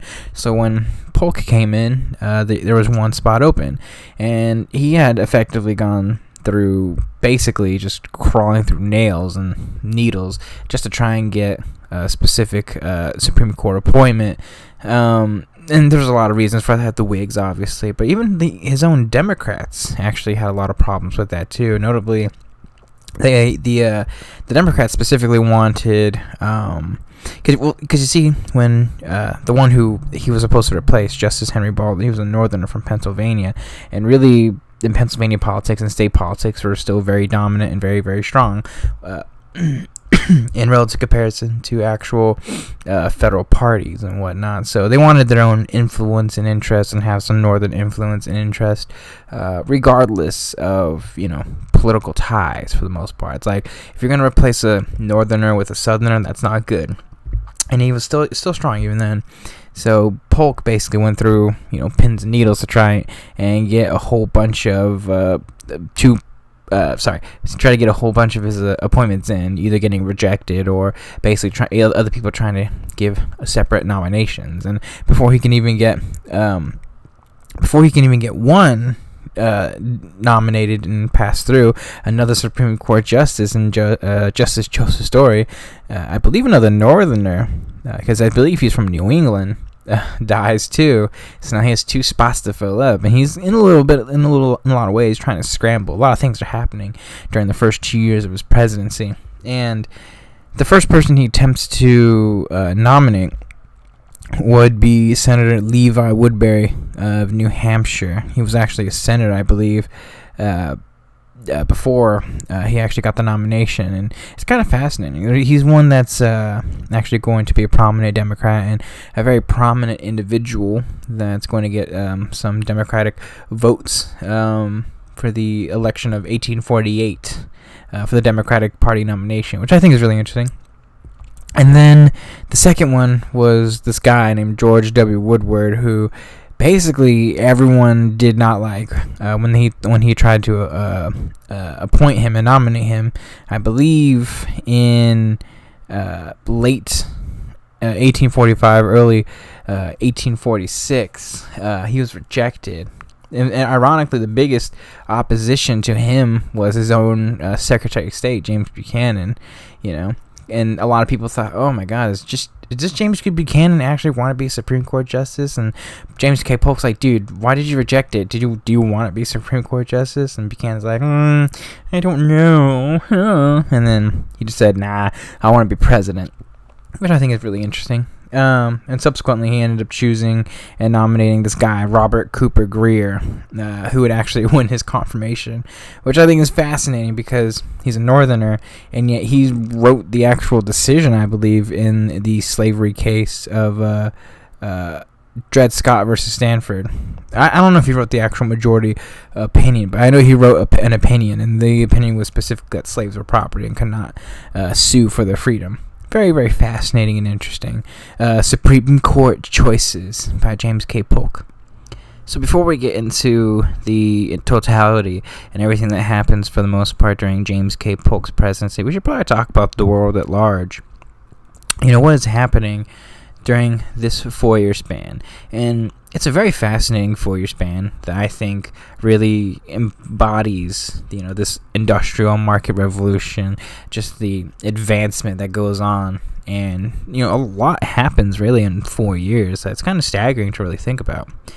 First and foremost, like in Ireland, for instance, there's a potato famine that occurs very early on in James K. Polk's presidency.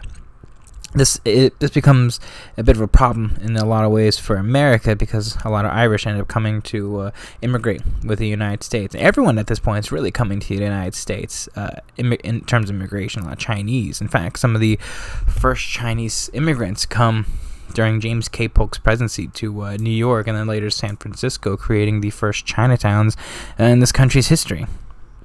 Secondly, the actual annexation of Texas obviously ends up happening. I'm gonna go into that with, obviously James K. Polk. But, a lot of things unfortunately happen. Andrew Jackson dies in the very early goings of, James K. Polk's presidency. And it seems like that's truly just the end of an era, as James K. Polk is this kind of weird middle beginning to what, America in the future is going to be like, Annapolis opens up in Maryland late in the beginning of really late in the first year of his first term, along with apparently rubber bands being patented and created in England, which I think is always, really fascinating and interesting. And then on top of that, the war with Mexico, et cetera, and the Smithsonian effectively being founded by Congress and with the help of James K. Polk. Yeah, it was basically this institution that was founded by this Englishman, James Smithson. He's a very prominent individual and a very incredible scientific mind. Also, the first chewing gum was made, I believe. John Curtis of Maine developed the first American commercial chewing gum. I think it was made from tree resin, spruce tree resin specifically. This is also the period and point in time when the Oregon Trail is really being a prominent point within this country's history as well. Notably, this is where the Donner Party incident occurs. If you don't know what the Donner Party is, that's a very fascinating story. It's okay. Look, if I'm gonna be 100% honest with you, it's probably one of the most horrifying stories you'll ever see and hear in your entire life. And I think people should just look at that. My lord, it's going to make you question humanity, how insane that story is. But the Donner Party occurs in middle of 1847. Technically, they start their excursion in 1846. But, they get trapped in the winter. Very unfortunate. Anyways, it's also the time when the Chicago Tribune becomes a thing. A whole bunch of newspapers. The Associated Press actually ends up becoming its own, I guess, newspaper entity. Frederick Douglass even gets into the news game itself, and he begins his own abolitionist newspaper, the Northern Star, which I'm telling you, there's like a lot of stuff that is eventually happening that was going to push and push and push into the next, I guess you could say, era of this country's history. John Quincy Adams dies during James K. Polk's presidency, 81 years old. Little tidbits too. For instance, like Germany really starts, you have to think about the whole totality of everything. Germany starts their unification process where Prussia starts dominating and really unifying with Otto von Bismarck. This really kind of begins here. France creates its second republic. I don't know if this is when Napoleon III comes in. I know he comes in a little bit earlier than this, but I'm not sure. And above all else, Karl Marx publishes the Communist Manifesto, and communism starts really becoming a thing around this particular point in time. So I think this is a really interesting point. And I think if I was going to make one more note about this particular time, these 4 years, I just want to point out that, say, like James K. Polk really is, in a lot of ways, the start of another era, another year, another group, I guess you could say. He's the beginning of what would be the next generation of politicians and people that really would affect how this country and the direction that this country would be going in for the next 30 or 40 years. And what I mean by that is, a lot of the people that effectively are the big names of political discourse, I guess you could say, or just politics for the next 30, 40 years, from all the way, at least until 1877. I would probably say 1876 when Grant finally leaves. A lot of these people really kind of get their start here. A lot of people that would be a part of the election of 1860, like John Bell, and people who would actually fight in the Mexican-American War. Like, if you want to have a very interesting idea of what the Confederates and Union soldiers would actually be like as one united army, you really don't have to look any further than the Mexican-American War. I'm pretty sure, like, Grant was there, Ulysses S. Grant, Robert E. Lee, Jefferson Davis, Sherman, Stonewall Jackson. They're all there fighting in this particular war itself before the Civil War actually occurs.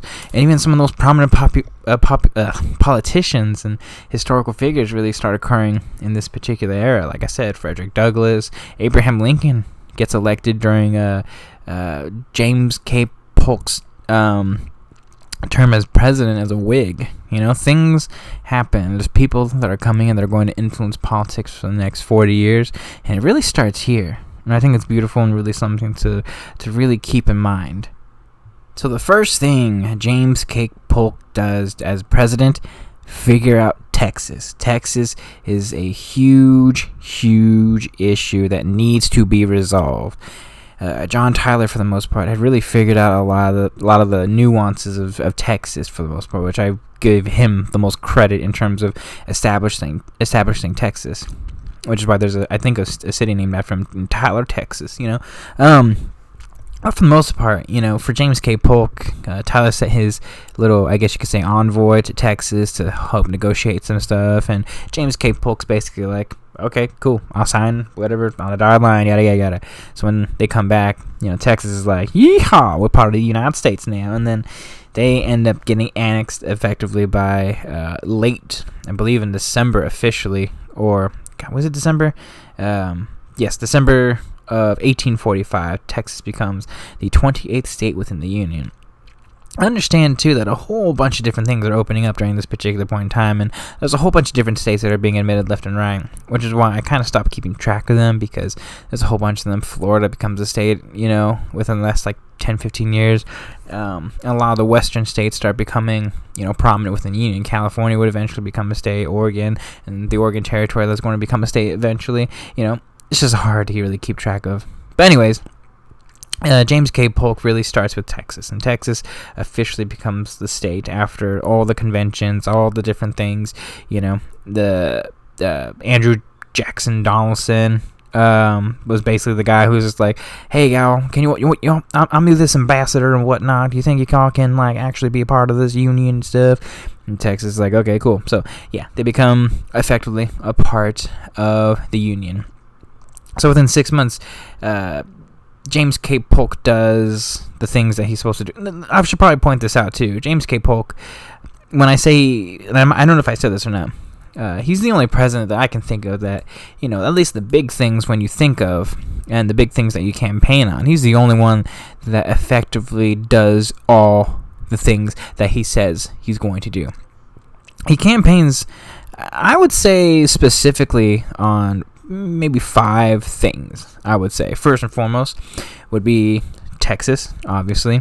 Number 2 would be the establishment of an independent treasury system. Because Martin Van Buren had attempted to create one under his term in presidency, but the Whigs basically said, nah, fuck that shit. And, the United States had really been without any form of federal reserve, I guess you could say, or federal power to really make and constitute money, I guess you could say. Most of it was still the state banks that really had and leveraged a lot of power. The third thing was he was going to reduce tariffs, which he would effectively do later on. I'll explain that in a little bit. Number 4 was acquire some of the territory that is now known as basically Washington and Oregon states. Basically that big-ass chunk of territory that was under the British that really is going to be interesting, and I'll just explain that in just a second. And the last thing was acquire California and its harbors from Mexico, which ultimately, in a lot of ways, is a big reason why a particular war is going to occur during James K. Polk's presidency. So after Texas, next thing on the agenda is the Oregon country and Oregon territory. What is the Oregon territory and Oregon country that you're probably asking? Well, first and foremost, it's basically the area that would be Washington and Oregon, and I think parts of Montana, etc., etc. It's a big chunk of land in the northwest of this entire United States of America, and it's under contention between the British and the United States for quite some time, to be quite honest with you. In fact, the problems really occur between ever since the Treaty of 1818, because you have to remember, Britain had Canada, and they've had contentious borders, more notably and mainly in the northeast, between Maine, Michigan, all those particular places, especially after the War of 1812. And, it's been a problem for quite a long time, to be honest with you. It doesn't really become a problem for the northwestern area, only because it's only a problem now, only because of the fact that people are moving west, Donner Party, Oregon Trail, etc., and they're all kind of settling in that particular region, which includes, the California, Oregon, Washington, and a lot of people and a lot of tensions are rising again in terms of established lines, and Britain's like, nah, fam, what are you guys doing, etc., etc. Anyways, there's a bit of a disagreement, in terms of British and United States claim on this particular set of territory. But it's between the 54th and the 42nd parallel. 54th parallel basically being damn near all the way up in Canada, and the 42nd parallel being all the way down into what effectively is like the top part of California, it seems, or the bottom part of the actual Oregon state today. Between the United States claims and British claims. And for years, most of the previous administrations had basically tried to, I guess you could say, argue and negotiate a claim at the 49th parallel, which is right smack dab in the middle of it. And that's where effectively Washington State and the actual border of Canada lies today. And both groups are playing hardball with one another. James K. Polk and Edward Everett, who was initially John Tyler's ambassador to Great Britain. And for the most part, there's this new British minister who's in Washington named Richard Pakenham. Literally sounds, or I believe it's phonetically sounded the way it's spelled. Anyways, he comes there. And he's just like, why do you guys want this Oregon territory? And James K. Polk's like, well, we want this territory because it's really, really big, and I want to accomplish all my elections, my election stuff. And there's a lot of things that are happening. They're all coinciding with one another. British expansionism and stuff. They're still trying to become an imperial power. They still have a whole bunch of imperial countries that they're trying to oversee. And they still want land. There's still a contention of land that they want to have, and that particular area is still pretty good for them, especially for trade. The Columbia River, all that. And Polk's like, look, this is part of the United States of America, a Monroe Doctrine. Don't make me have to enforce this Monroe Doctrine on y'all. And tensions really arise because both sides are playing aggressive hardball with one another. And then the United States and James K. Polk and they're basically just saying, look, here's the truth. If you guys don't want to play ball, then we'll have to start off with some trade and some trade tariffs, etc., etc., and we'll have to withhold trade and do some embargoes if we have to, because we don't fucking give a shit, because I'm James K. Polk's son. And if that doesn't work, then fuck it. We will go to war with you guys. We will threaten violence if that is necessary. And the British are kind of just like, you're bluffing, aren't you? And then James K. Polk probably just stares at them, and he's just like, nah, fam. Your move. And the British, they're kind of like really surprised by that. They're really surprised, especially for two reasons. One, they're surprised and a little bit scared for 2 to 3 reasons. First and foremost, they're surprised because, James K. Polk kind of just comes in and he's just like, breaks everything down. He's a bull in a china shop kind of individual, And number two, there's a realization that the United States had really pushed forward a lot of technological and I guess advancement in terms of training, etc., in both the Navy.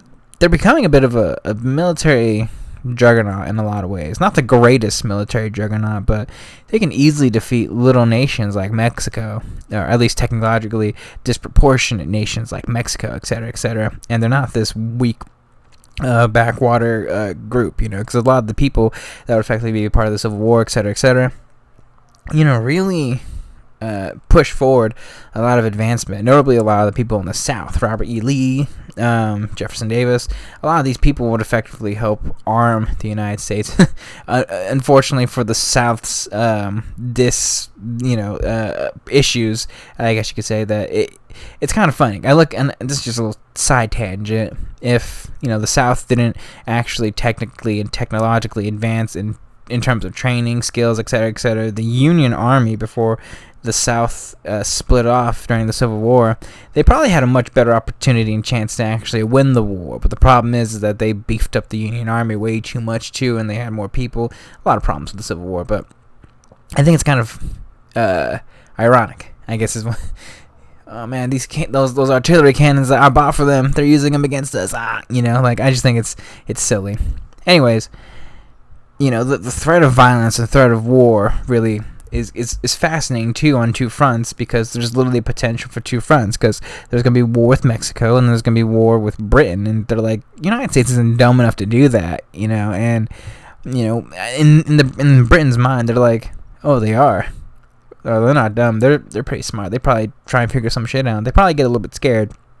And there's a whole bunch of reasons why they, abdicated and effectively ended up just saying, you know what, fine. You guys can have your 49th parallel and we'll be Gucci all the way home. But effectively, Britain agrees, and in late 1845, when was it? Specifically, I think mid-1846, they effectively end up creating the boundary that would be the 49th parallel. That, with the exception of basically all that particular territory, I mean, Great Britain would have the Northern Territory and I think the Vancouver Island, specifically, and navigation rights on the actual Columbia River itself. And for the most part, everyone's like, okay, cool, so Congress kind of agrees on it. Well, actually, he goes through his cabinet first, and his cabinet has a really mixed opinion. Most of them generally agree, but James Buchanan's kind of like, we don't need this territory. Why are we doing this for? Why are we risking any conflict with Britain? And, in truth, he had a lot of British allegiance and some ties. He's not like an OP British person, but, throughout his entire life, for James Buchanan, I think he knew Queen Victoria at one point and had a really strong correspondence with a lot of British subjects and a lot of British people. I think he would be the ambassador to Great Britain at one point in his life. So, he has some ties there, and he's just like, I don't want it to ruin anything with Britain because, they are still our chief trade partner too. And ultimately, his cabinet's like, dude, what the fuck? Like, and then Buchanan's like, fine, my bad. I'm just voicing my opinion, And anyways, the Senate ratifies the Oregon Treaty, and Oregon, the entire Oregon Territory, would eventually become Washington State and Oregon State. So all the stuff with Oregon and the Oregon Territory really takes place by the year from 1845 to mid-1846. And throughout all that, the stuff with Mexico really begins happening. A little tidbit, too, I totally forgot. Mormons, the Mormon migration led by Birmingham Young actually begins in Utah, into the actual Utah Territory, Salt Lake area. And I think that's really fascinating to really look into, is the stuff that happened to the Mormons during this particular point in time, religious freedom, etc., etc. It's a very contentious period. But let's just talk about it. Let's just get right into it. The Mexican-American War. The Mexican-American War, it's one of the most fascinating wars in this country's history. It's the one war, and trust me, we've been in a whole bunch of them, that I think literally is one of the most underrated wars in periods of time in this country's history. There was actual discourse between how this war started, people's interpretations of the war. You want to talk about the war on terror, or the Vietnam War, and the actual discourse that really occurs within this country. The Mexican-American War, in a lot of ways, is the first war that really shows, a divide between people and groups of people, because you have the people who are Democrats who are American nationalism, etc., and we're gonna get territory, we're gonna fight since American blood gets spilt on American soil by the Mexicans, etc., etc.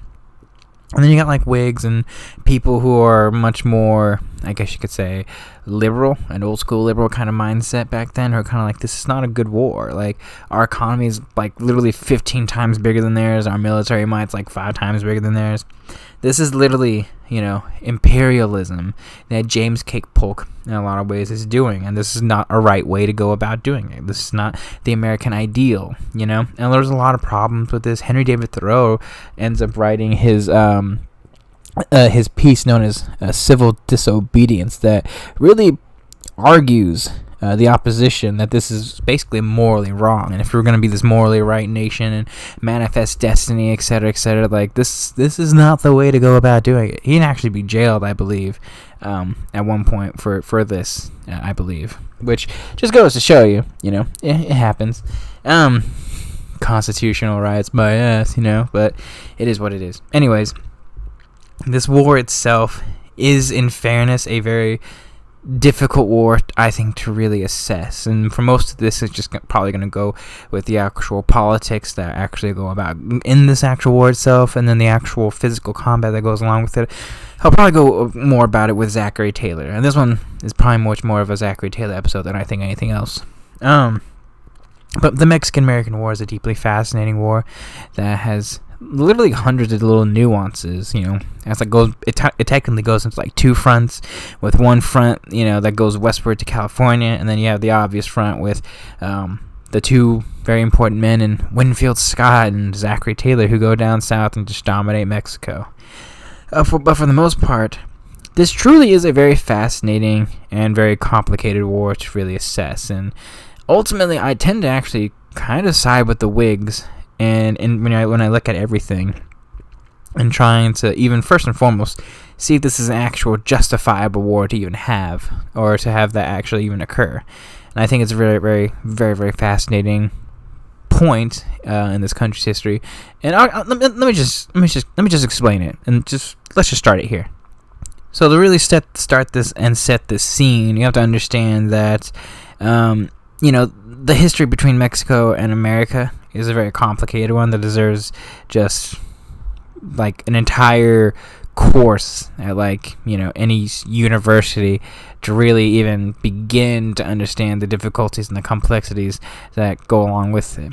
But just to dumb it down, when Mexico declares its independence from Spain, United States is like, hey guys, you guys are pretty cool. You're pretty independent. I feel you, fam. And, things kind of initially become good, around the 1820s, et cetera, and things really begin to sour immediately.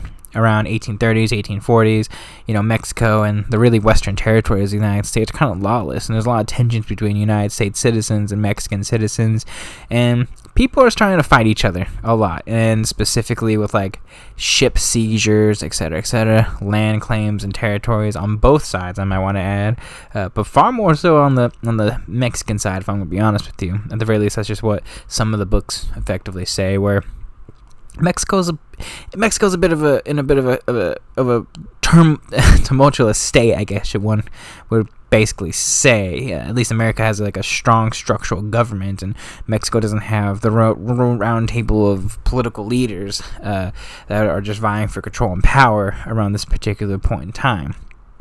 And then, Texas and the area of Texas is really started with a whole bunch of different people, American settlers, and they're kind of just like, you know what, we should probably branch off and become our own country, because they had not wanted to be a part of Mexico for the most part, so they declared their independence.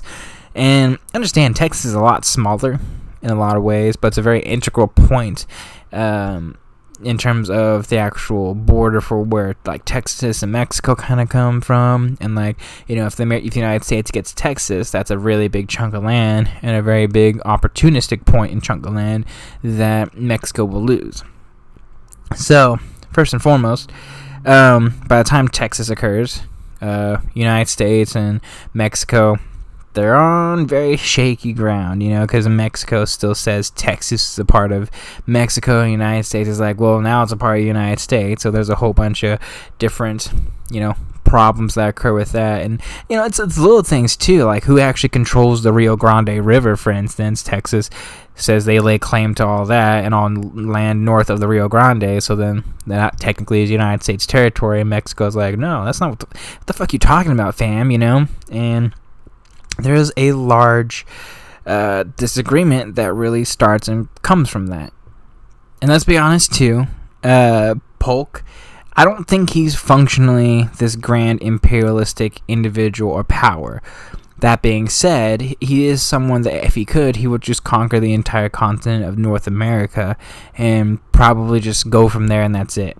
There's limits to what Polk, I believe, functionally could do. And this is just my own conjecture, because technically speaking, you could argue the beginnings of American imperialism really begin now, when they lay their claims to some Mexican territories and stuff like that. And in fairness, Polk undoubtedly wanted California. He wanted California because it was going to give them an opening to Asia, and specifically the Philippine Islands, Japan, etc. All those places are going to be open to the United States, much more so than the complicated navigational channels that the United States would have to go through in order to get to Asia. And that's really, really huge and really, really big. Plus, coasts. If you can get the entire Pacific coast, you have to think about this, okay? The entire Pacific coast from Washington all the way down to California, that's a lot of real estate. That's a lot of trade.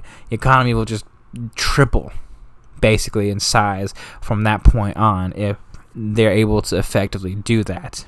That's huge, okay?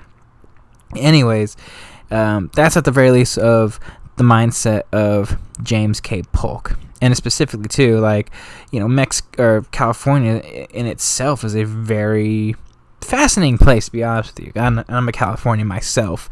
And California had a weird level of autonomy. I guess you could say in Mexico, there's a mixture of Mexicans and Americans that kind of already are settling within that particular territory. And everyone wants California. Everybody wants California. First and foremost, the weather is fantastic. I can't complain. But secondly, like, vegetation, crops, etc., etc., and this large chunk of coastline, everybody wants it. In fact, it's not just the United States and Mexico. I mean, Britain had some claims to it, or not claims, but they wanted it. In fact, when they were trying to do the whole Oregon territory, they're like, oh, okay, well, California, we might have to go to war with Mexico ourselves, you know, France, etc., etc. There's a whole bunch of, a French diplomat said, whatever nation chooses to send there a man of war and 200 men could conquer California, and they get this yada yada, you know, they would just dominate, I guess you could say, the entire western territory of the United States. That's like the ultimate, you know, that's like the heart of the West in a lot of ways, is California. So anyways, you're probably asking yourself, how does this war technically and actually start? First and foremost, it starts in a very fascinating way. Despite the tensions between Texas, etc., etc., war was not going to happen yet, at the very least, when Texas becomes annexed in late 1845, early 1846. You know, there's tensions, obviously, in the entire Mexican government. They're like, the president of Mexico, I believe, was Jose Herrera. You know, he was open initially to negotiations to try and maybe stop war from happening and maybe broker some form of peace so nothing really occurs. And yet, at the same time, the Mexican government themselves were not open to that idea. In fact, they were very, very unhappy with Texas, etc., etc. And the Mexican people were very unhappy with the anger, with their anger especially, for losing Texas and really trying to negotiate with these evil little gringo white men, you know, whatever you want to call them, for trying to, like, boss us around, which at the very least was the idea that a lot of the Hispanic people down in Mexico were getting around that particular point in time. And it's justifiably so. America's really throwing their dick around, and, you know, it's pretty fascinating to really think about. Which I think is funny, because if they actually saw how big James K. Polk was, they'd be like, this guy? Really? Anyways, around this particular point in time, too, the Mexico just refused to recognize Sinwell, the American diplomat, I believe his name was, and John Slidell. I can't fucking pronounce people's names. Anyways, he's basically the ambassador trying to negotiate some, first and foremost, peace treaties, and number two, actually trying to help sell parts of California, you know, and he actually tries first with the Mexican government for the most part, and it's going initially pretty good, but again, they say no, they don't even recognize him. And then there's this other guy, a new government, or new potential government, I guess you could say, that's trying to lay some groundwork and to get some game. That's actually led by this man named Antonio Lopez de Santa Anna, you know, and Santa Anna is actually very open to actually selling parts of California at the very least. You know, for him, it's money, help build and some form of infrastructure in Mexico. It seems like a really, you know, solid, like, ploy for the most part. And I think Polk was trying to buy it for like $20 million or something like that, parts of California for the most part. But then he himself was basically like, look, man, if you basically want this to happen, you have to go to war with Mexico, and you have to really do a whole bunch of different shit here. That's going to sound real fucking sketchy, but you're going to have to do it if you're going to get parts of California. And Polk's like, I don't quite know, but you know what? In case something does happen, we'll be ready. And be ready, the United States will be. So around, I would say, between March to May of 1846, again, he's doing all the stuff, all the Oregon treaties and stuff going on. Polk's a very hardworking man. Understand that. He is, I mean, Polk is the first president that I can honestly say that when you see before pictures and after pictures of when he first enters office and leaves office, the man looks like he's aged 20 years. Part of that is due to just his health in general, but at the very same time, like, you know, the stories of him just working nonstop, just the entire time, it's just deeply troubling and physically debilitating on the man, you know? Not to mention, too, just he can't relax. You know, his wife says no drinking or no dancing at ballroom parties and stuff like that. Very fascinating time in the White House. But anyways, he's effectively saying, okay, you know what? Let's just get preparations just in case. And I think this is partially for two reasons. So he initially, along with the Secretary of War, Marcy, orders Zachary Taylor, the general of the Mexican-American War, to go to the Rio Grande River in Texas. And in Texas, he's basically then ordered by Polk to effectively kind of go into Mexico. Not necessarily. It gets complicated. So when they reach the Rio Grande River, that particular area, it's camped right across this place called Matamoros. I'm horrible with my Espanol. But basically, it's right across from Mexico for the most part. That's for two reasons. One is because he doesn't want anyone to attack America, and especially now Texas is a territory, so we're going to lay our fucking dick on the ground and lay claim.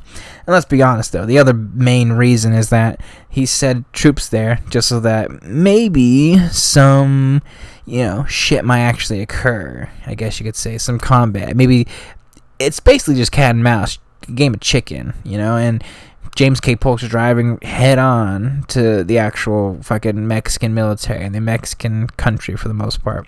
And he really, in a lot of ways, he does want war, but he also doesn't want war.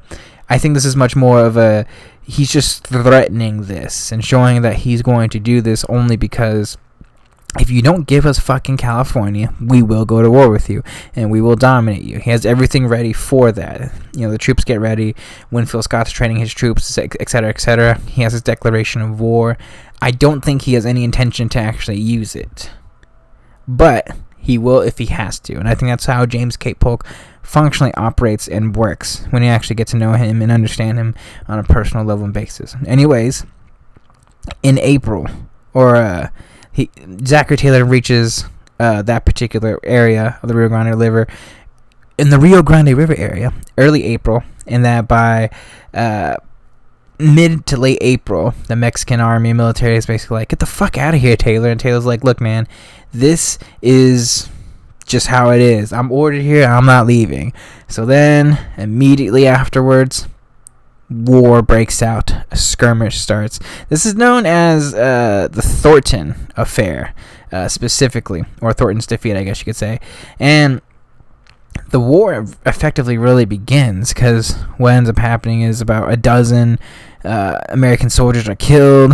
They're either captured, and basically war effectively starts. American blood has been spilt on American lands, etc., etc. The Mexican-American War begins in May, I believe, of 1846. Polk gets his declaration of war through Congress. It's actually a little bit fascinating. I'll just briefly go into it. So he goes to Congress and in the halls and whatnot. He's trying to explain war is going to happen, you know, and a lot of people in Congress are questioning why he even sent men to the Rio Grande, because he knows it's going to excite, you know, hostilities. And he's like, look, man, it was a ploy a little bit, but it was a calculated ploy, and it doesn't matter regardless of what I end up doing, you know, men died. But Abraham Lincoln's like, bruh, you sent them there to begin with. Why would you begin these hostilities? And he's like, it does not matter. They started it, you know, technically speaking. We didn't do anything, you know. It's really just a matter of opinion for the most part. Regardless of the fact, though, the media is really all in on the Mexican-American War. They're basically like, fam, it's going to be fucking lit. We're going to fuck up these Mexicans. We're about to do some shit, you know what I'm saying, fam? And they basically are all in. And it's going to look really bad on Congress if they vote no on basically trying to allow the declaration of war to occur. You should actually see some of the media propaganda back then. Some of the actual political cartoons. It's really fascinating. And some of them are actually really funny. Man, even people back then had a sense of humor. But for the most part, the argument really, for the most part, is just, if we go to war, would this be for the war is going to happen? But they're trying to argue both points. And if war is going to happen, is it going to be because our own president started it, or is it going to be because the Mexicans, technically speaking, fired the first bullet? So it really depends, and I think I might have read something, and I'm not 100% positive, but it's kind of just like someone brought up Lexington and Concord, where it's just like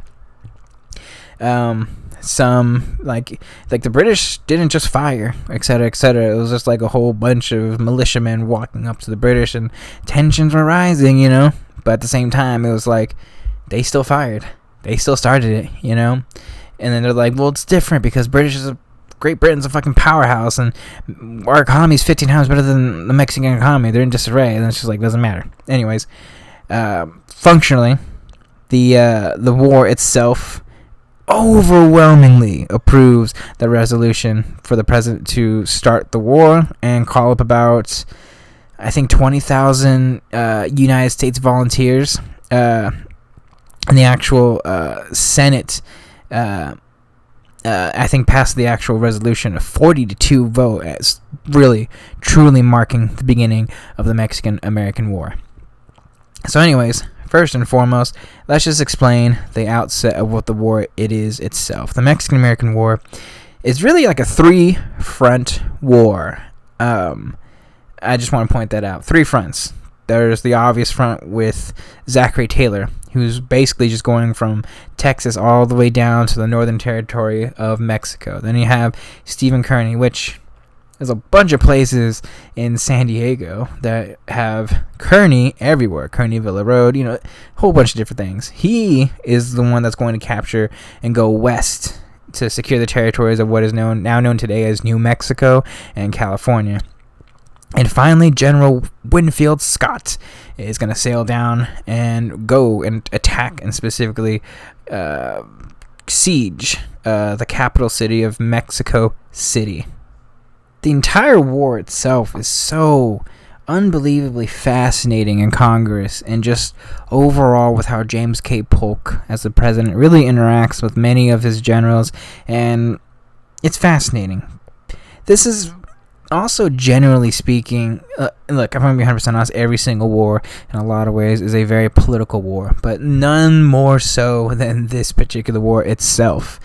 And I think it's really fascinating because this war, too, is because it's very clear America's just dominant. They're too powerful. They're too many men. Their technology is just too good. Imagine, America's just OP right now relative comparison to Mexico. So they really have dominance over Mexico, and really this is just a political game of media influence, etc., etc. Politics, am I right? Come on, guys. James K. Polk, unfortunately, his best generals and his most notable generals were all Whigs, or at the very least had much more Whig affiliations, notably Winfield Scott, who's basically a OP Whig for the most part. He actually had a lot of problems with Andrew Jackson during their years of prominence, and Zachary Taylor didn't really have any specific political leanings, I would really say, but I think he's much closer to a Whig at this particular point in time, and one that really does oppose James K. Polk in a lot of ways. So anyways, at the very least in the beginning parts of this war itself, James K. Polk really is complicated. He's going back and forth with how he's treating a bunch of his generals. Winfield Scott, he's like, hey man, are you going to do the thing that we want to do, etc., etc.? Yeah, nah, I'm not going to do that, only because, he didn't say that, but James K. Polk was trying to find ways to get Democrats into important positions within the actual war itself, and Winfield Scott's like, bruh, you're not gonna fucking do that, homie, because if you're gonna try and increase more generals, then, well, fine, fam, I'll just stay in fucking Washington and do all this shit while Stephen Kearny goes towards Santa Fe, New Mexico, effectively, or the particular area. And then he's also having some troubles with Zachary Taylor, who's really just dominating. He's beating people left and right. The Battle of Palo Alto, I believe, in May of 1846, the big battle, and he's really pushing forward into northern Mexican territory, and a whole bunch of different battles effectively end up ensuing. Battle of Buena Vista, whole bunch of things end up occurring. It's around this particular time too that, at least in the United States, it's very, very complicated. It's very clear that this war is a little bit bias, I guess you could say, and people in the media are kind of just like, bruh, what's happening right now? What are you guys doing? And it doesn't help that James K. Polk himself, unfortunately, is really pushing a lot of, how do I say, fascinating legislation down the throat of Congress, notably a down payment for the purchase of California in a treaty with Mexico when they actually won the war, because he wants to basically use $2 million to purchase all of California, which I think is really, really fascinating. No more, because if they do the whole California thing and try and just invade California, they're going to be seen as these warmongers, etc., etc. It's a weird in the middle kind of thing, but it's very clear that this particular request was to expand slavery within California and all the other southern states in particular. And what ends up happening is mind-boggling, I think, by today's standards. There's this man. He's actually recently, in the previous election cycle, in the midterm elections, elected as a Democrat congressman, by the way, David Wilmot of Pennsylvania. I don't know if he owned slaves or not. I don't believe he actually owned any slaves. Actually, he's in Pennsylvania, so he didn't own any slaves. I don't know what I'm saying. But anyways, he's a Democrat, states' rights Democrat.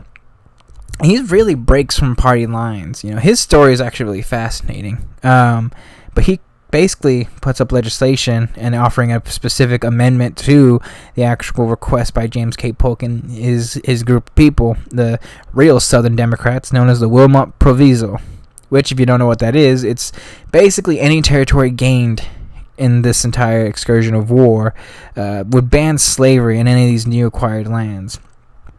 And it's really fascinating because Northern Whigs and Northern Democrats really breaking from their normal partisan bullshit that they usually go to. They're kind of just like, bruh, I kind of agree with this shit, And in fairness, it's very clear that James K. Polk was really, really pushing for Southern Democrats and the Southern aristocracy. He was really favoring those particular groups of people and slavery in general. That this war is a lot. It goes like this. The Whigs were basically like, this is just a war about expanding slavery, and the Democrats are like, no, man. But the Northern Democrats are like, no, this is clearly an expansion of slavery, bro.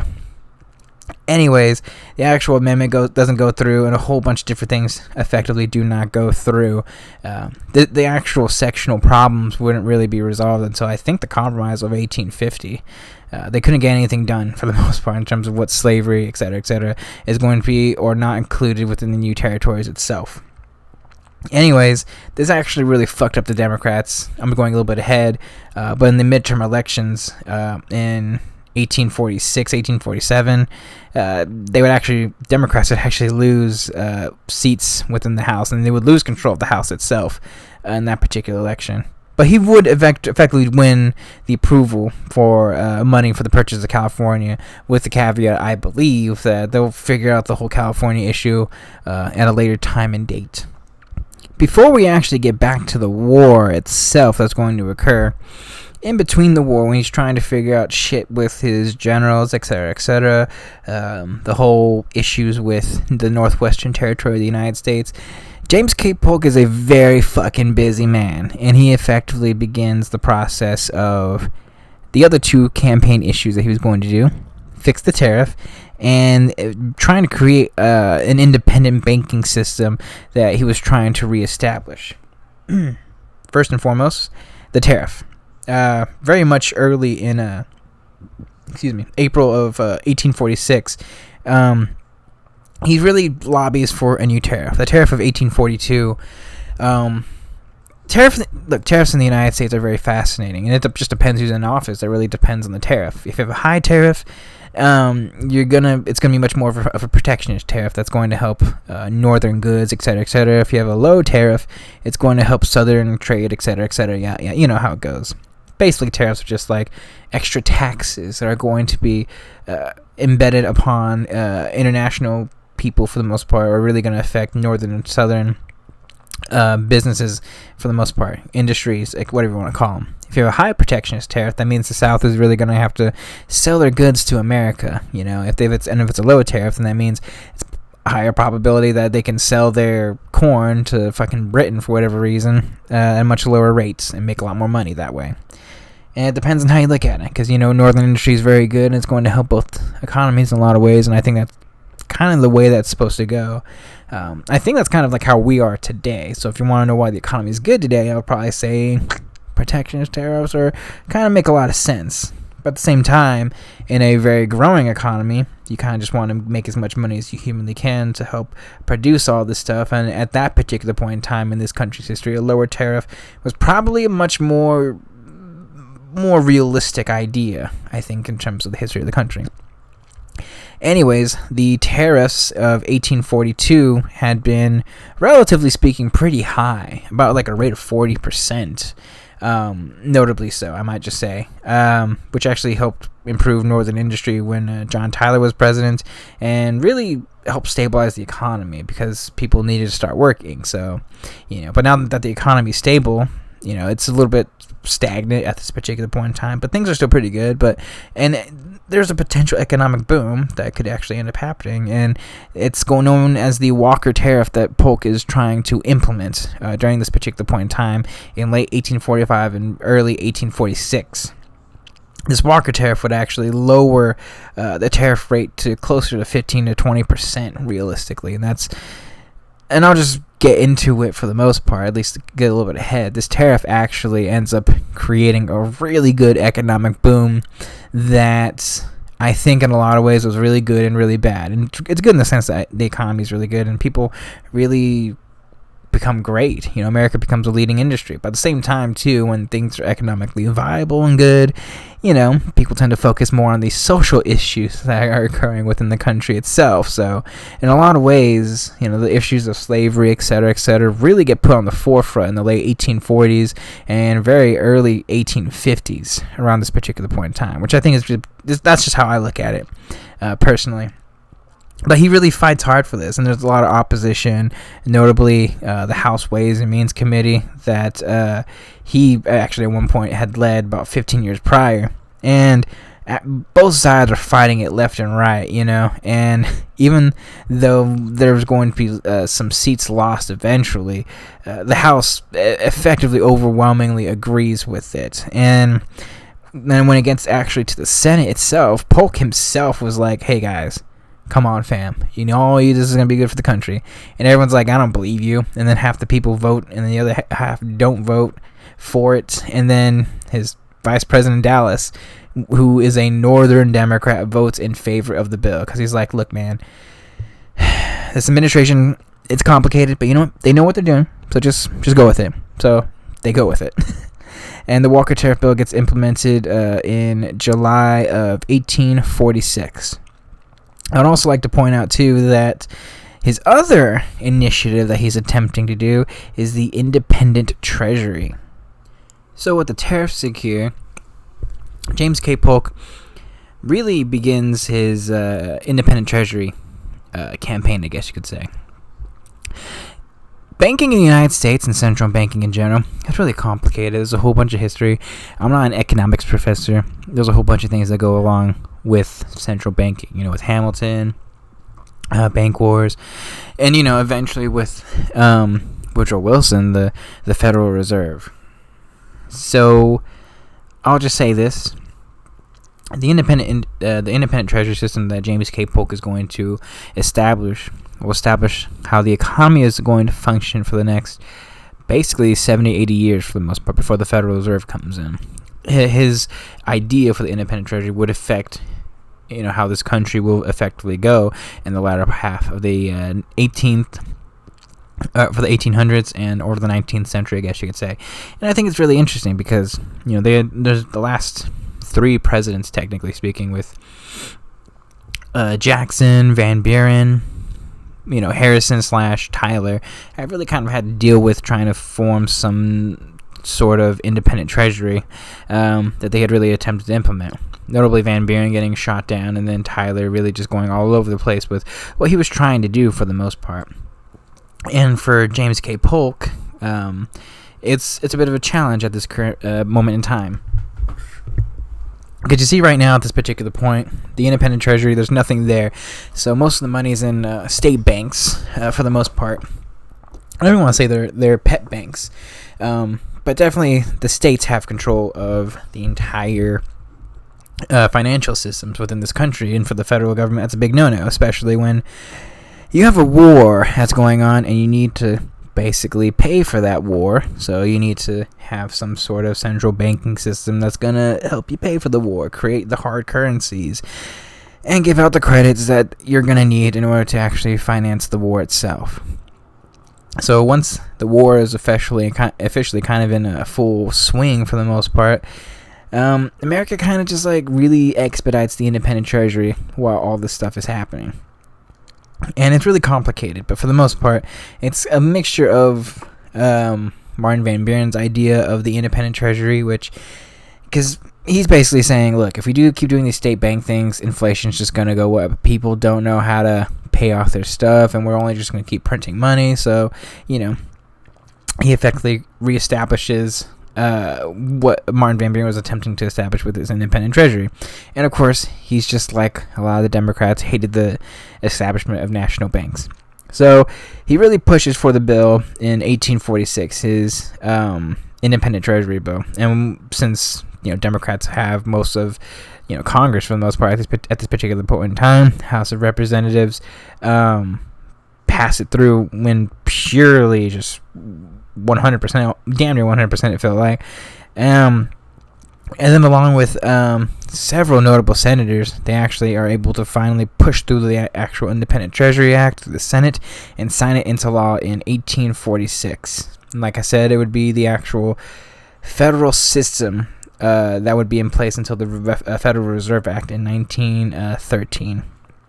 And for the most part, I would say the last 2.5 years of his presidency is devoted to quelling some things along with the actual Mexican-American War itself. Notably, the Rivers and Harbors Bill of 1846, which was going to really kind of improve, I guess you could say, infrastructure and whatnot, that he actually ends up vetoing, just like the whole, Jackson had vetoed the Maysville Road Bill. It's a little bit in the similar vein, thinking that it goes to the actual states itself. But, for the last couple years, Mormons do the whole Salt Lake City area. And, on top of that, the Smithsonian ends up becoming established in late 1846. And, again, several states end up becoming a part of the Union as well.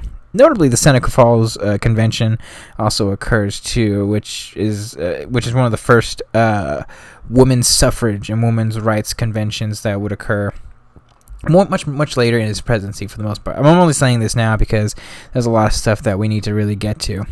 I should also talk about James K. Polk and slavery, since I never really brought it up and never really talked about it for the most part, or at least not in specific detail. James K. Polk has a really fascinating history, I guess you could say, with slavery.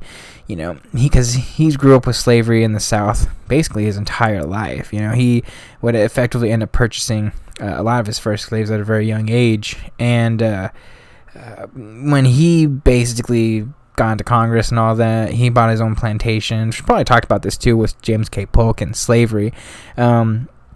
He effectively, being the oldest son, once his father would die eventually, would inherit 20 slaves, purchase a lot more slaves in due time as well. And he became a cotton plantation owner and would have a whole bunch of different plantations in Tennessee and parts of Kentucky. And along with his brother-in-law, I forgot what his brother-in-law name was, they would actually have a couple of cotton plantations actually in Mississippi, and this actually helped him really become a very prominent financial lucrative individual, and allowed him to really just run for Congress and do whatever the hell he wanted to do, being one of the more rich aristocratic individuals in Congress. And he was basically just an absentee owner for slaves, etc., and just his cotton plantations to begin with for the most part. James K. Polk is also, I think in modern times, has kind of been criticized for being just like a lot of the individuals, a lot of the presidents who owned slaves, but notably him, using slaves in the White House itself, since there was no appropriation of funds for like kitchen staff, etc., etc. So, yeah, it was just basically him telling his slaves, "Hey, can you come to the White House with me, do all this stuff, etc., etc." You know, here's the truth about James K. Polk. You know, he's a states' rights person. We could consider him a racist, whatever you want to consider him, etc., etc. I just don't think he cared, if I'm gonna be honest with you. You know, because he was a money man. He was a capitalistic man. He was always someone that has this hard work ethic, etc., etc. And I think in a lot of ways he actually ended up kind of, empathizing with a lot of his slaves for the most part. But he just saw them as a means to an end for the most part. And especially since he backed several overseers that notably had very harsh treatment for his slaves, etc., etc., you know. But at the same time, he just was an absentee owner, too, in terms of just being a slave owner, and really didn't oversee his slaves all that much, you know. And yet, at the very same time,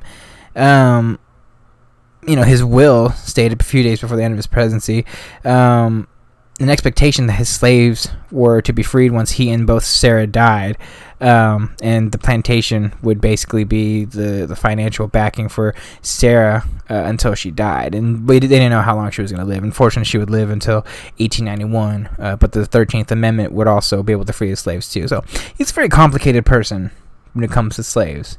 He wasn't a terrible owner, but he wasn't a terrible owner because he was a malicious individual by any stretch of the imagination.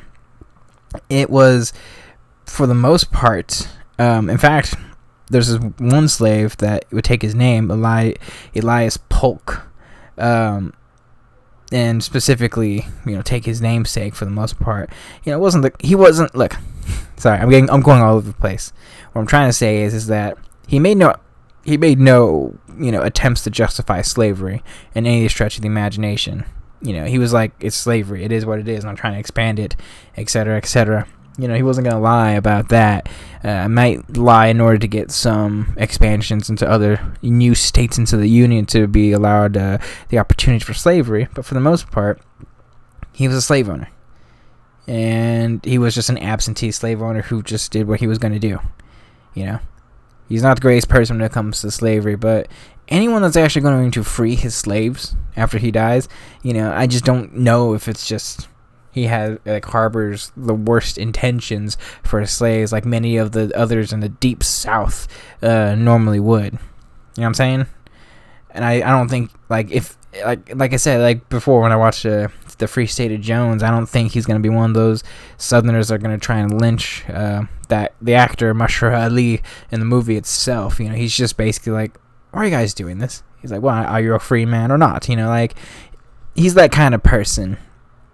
So ultimately, he's a pretty shitty slave owner, but not because he's evil, and he's just a complicated person, and there was a complicated time in that particular area. And I actually would probably be much more critical of James K. Polk out of all the other previous presidents who have owned slaves, because, like, dude, you're a hardworking person, and I get it, but like when it comes to the lives of people, like you gotta do a little bit better than that, man. So I don't have the most positive influence on James K. Polk in his entire history of, I guess, slavery for the most part. Anyways, we should probably get back to the war itself that would consume the latter portion of James K. Polk's presidency. So first and foremost, as the precipice again, understand and remember that the Democrats lost the House in the 1846 elections. So it's a split House for the most part, I believe. And they had passed a whole bunch of different legislation. So Polk now has the opportunity to purchase California if he wants to, which would be later part of the Treaty of Guadalupe Hidalgo. Anyways, very early on, still in the war, Santa Anna comes back to Mexico in late 1846, in the Mexico City specifically. And he effectively takes kind of control of the government itself, and he's basically saying, hey, America, thanks for getting me, back the power of the government with this destabilization of the Mexican, political game, but I'm going to tell you all to fuck off now. And everyone's like, oh, interesting. So then Mexico declines any peace talks and offers. And he's like, we're going to fucking rock your socks off. And, America's like, oh, you're going to fucking try to do this? Like, okay, fuck you then. And James K. Polk tells, George Winfield Scott, like, hey, you're going to go to the Gulf of Mexico, you're going to do the whole Veracruz and stuff, yada, yada, yada. Even though he has a whole bunch of different discourse against Winfield Scott for political reasons, he's like, look, you're my top guy, so you're going to go there. And he's like, all right, fam, I got you. And very early on, too, General Zachary Taylor is making a whole bunch of gains in the northern territories of Mexico. He's leading the entire charge thousands of miles down towards the middle part of Mexico, like Mexico City area. He is going deep, okay? His army had repulsed a whole bunch of different Mexican forces, notably in the Battle of Buena Vista, led by Santa Anna himself. It depends on how you look at it, but Taylor says he won. A whole bunch of different people say the other one. Regardless, Santa Anna retreats, and Taylor decides he's not going to pursue them, probably because much less men, and a whole bunch of different things. And while all that's happening, Winfield Scott lands in Veracruz, which is this really important port in the Gulf of Mexico, and he ends up just dominating there too. So Mexico is unfortunately fighting a two-front war between Winfield Scott and his men and Zachary Taylor. And all the while too, Polk establishes a whole bunch of different people and a whole bunch of negotiators, notably this guy named Nicholas Trist. And Nicholas Trist is going to a whole bunch of different places and really trying to, I guess you could say, calm tensions for the most part. While all this is going on, Winfield Scott's pushing more westward into more into Mexico in the Battle of Cerro Gordo. He's basically marching all the way to Mexico City, and for the next year or so, these victories should just become larger and larger and larger and larger. And meanwhile, there's a whole bunch of different problems that are going along with Zachary Taylor. Because Zachary Taylor's just saying, fuck you, Polk, I'm just going to do my own thing. And Polk's like, no, you're not going to do your own thing. He's like, if you don't do what we're going to do, you're going to be fucking court-martialed. Well, not court-martialed, but it's all politics, and it's all just anger and frustration for two reasons. One, the election of 1848 is coming up, and it's very clear that the Whigs are actually kind of trying to use one of these war generals to be the Whig nominee for the election of 1848. In their minds, they're like, hey, it worked in 1840 with William Henry Harrison, so we're just going to do it again with more of these Whig generals and, gain control and power, which I think is kind of stupid and sneaky, especially for this one in particular, because, Zachary Taylor in particular doesn't really have any political experience at all. And, other than leading men, I don't think he understands how discourse works or how people operate. And Zachary Taylor's a fascinating person. When I get to him in the next episode, it's going to be a very tricky episode to do because I still don't know how I feel about him. But anyways, Santa Anna, once Scott basically defeats Santa Anna in a whole bunch of big battles, and Winfield Scott's army was basically just at Mexico City's capital, Santa Anna's like, okay, I give up. You're going to win. Let's just stop this. And in a lot of ways, the war really ends in mid-1847. There's a truce, and negotiations begin to get hammered out. So, negotiations begin in, I believe, September of 1847. And they would continue for quite a long time. The war would not effectively end, technically speaking, until July 4th, actually, Independence Day of 1848, notably, I might say so. A lot of things are happening. Santa Anna, I believe, ends up he would abdicate, and then I think he would go into exile after this for quite some time, and he's replaced with Manuel de la Peña, and Peña is basically like, okay, so the Santa Anna guy is kind of an asshole, so I'll just take over and try to not be an asshole. I'm willing to play ball, fam. You know what I'm saying? And they're like, okay, cool. anyways, that the initial negotiator guy named Nicholas Trist, that I said before, he goes to Mexico, and he was actually supposed to come back to Washington, but because he's in Mexico and he's with Scott at the current moment, he's just like, look, man, we're gonna just try and maybe do something. So maybe try and work out some negotiations because, first and foremost, it's politics. Okay, because he's just like, hey fam, if you go back, Polk's gonna want to do a whole bunch of different shit, and he's gonna want to get one of his own guys there. So if you want to get something for the Whigs, you know what I'm saying? Because General Winfield Scott is a Whig himself. This is your opportunity to actually maybe do something that's going to kind of fuck over James K. Polk in a lot of ways. So Tris is like, fine, I guess I'll just do it. So he goes into negotiations, and then Polk hears about this, and Polk's like, bruh, what the fuck, man? He's like, well, and Tris is like, oh, my bad, did you want me to come back? And Polk's like, well, it's a little bit too late now, fuck it, whatever. So Trist, for basically most of, I would say, like December, January, February, I feels like for several months, is really negotiating details and specific points in time, at specific points in time, borders for the most part, and what is known as the Mexican territory that they're going to try and get from Mexico.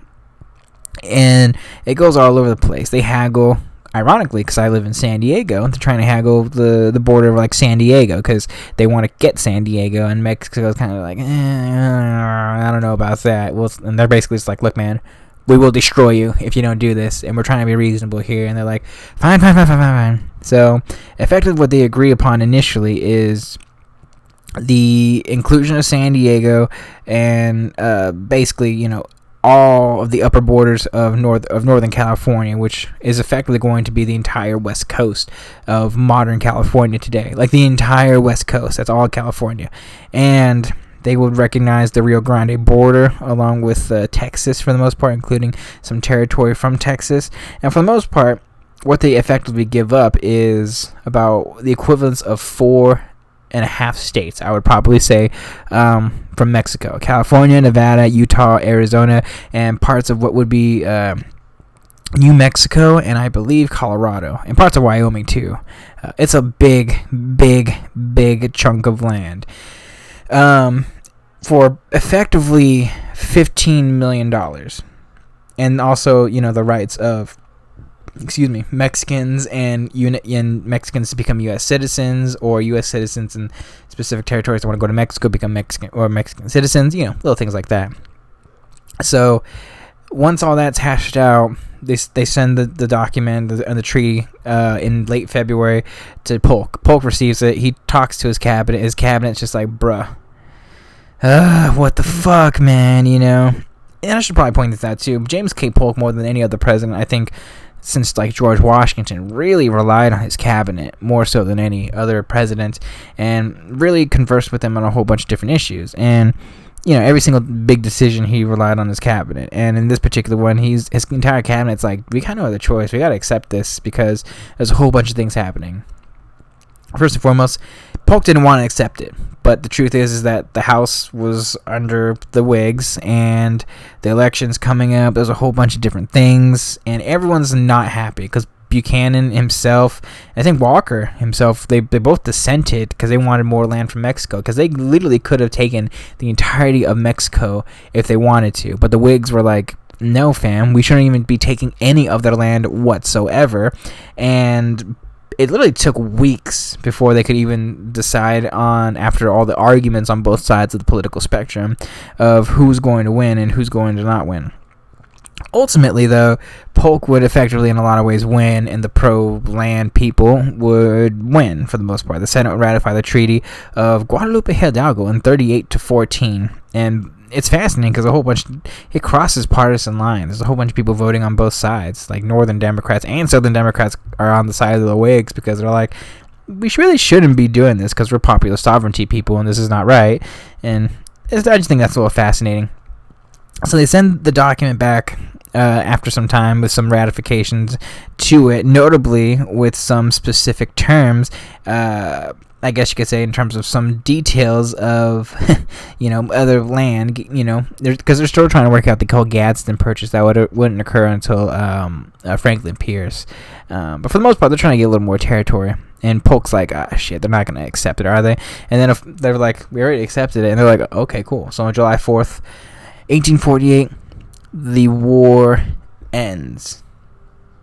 The midterm elections of 1848, which coincide with the election of the presidency, Democrats would win the House, but Zachary Taylor would become president. And I'll get into that election when I get to Zachary Taylor, because it's actually a very fascinating election that I kind of want to go into specifically. But for the most part, James K. Polk, after the war with Mexico, effectively accomplished all the goals that he wanted to do, and the only president to do so in terms of just campaigning on and doing what you just campaigned on for the most part.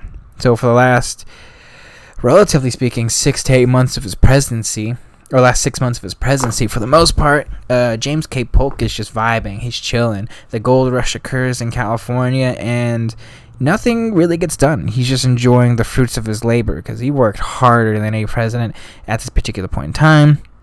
And above all else, too, his health had grossly deteriorated in a really just negative way on him. I mean, like I said before, you see pictures before and after when he enters the White House to when he leaves.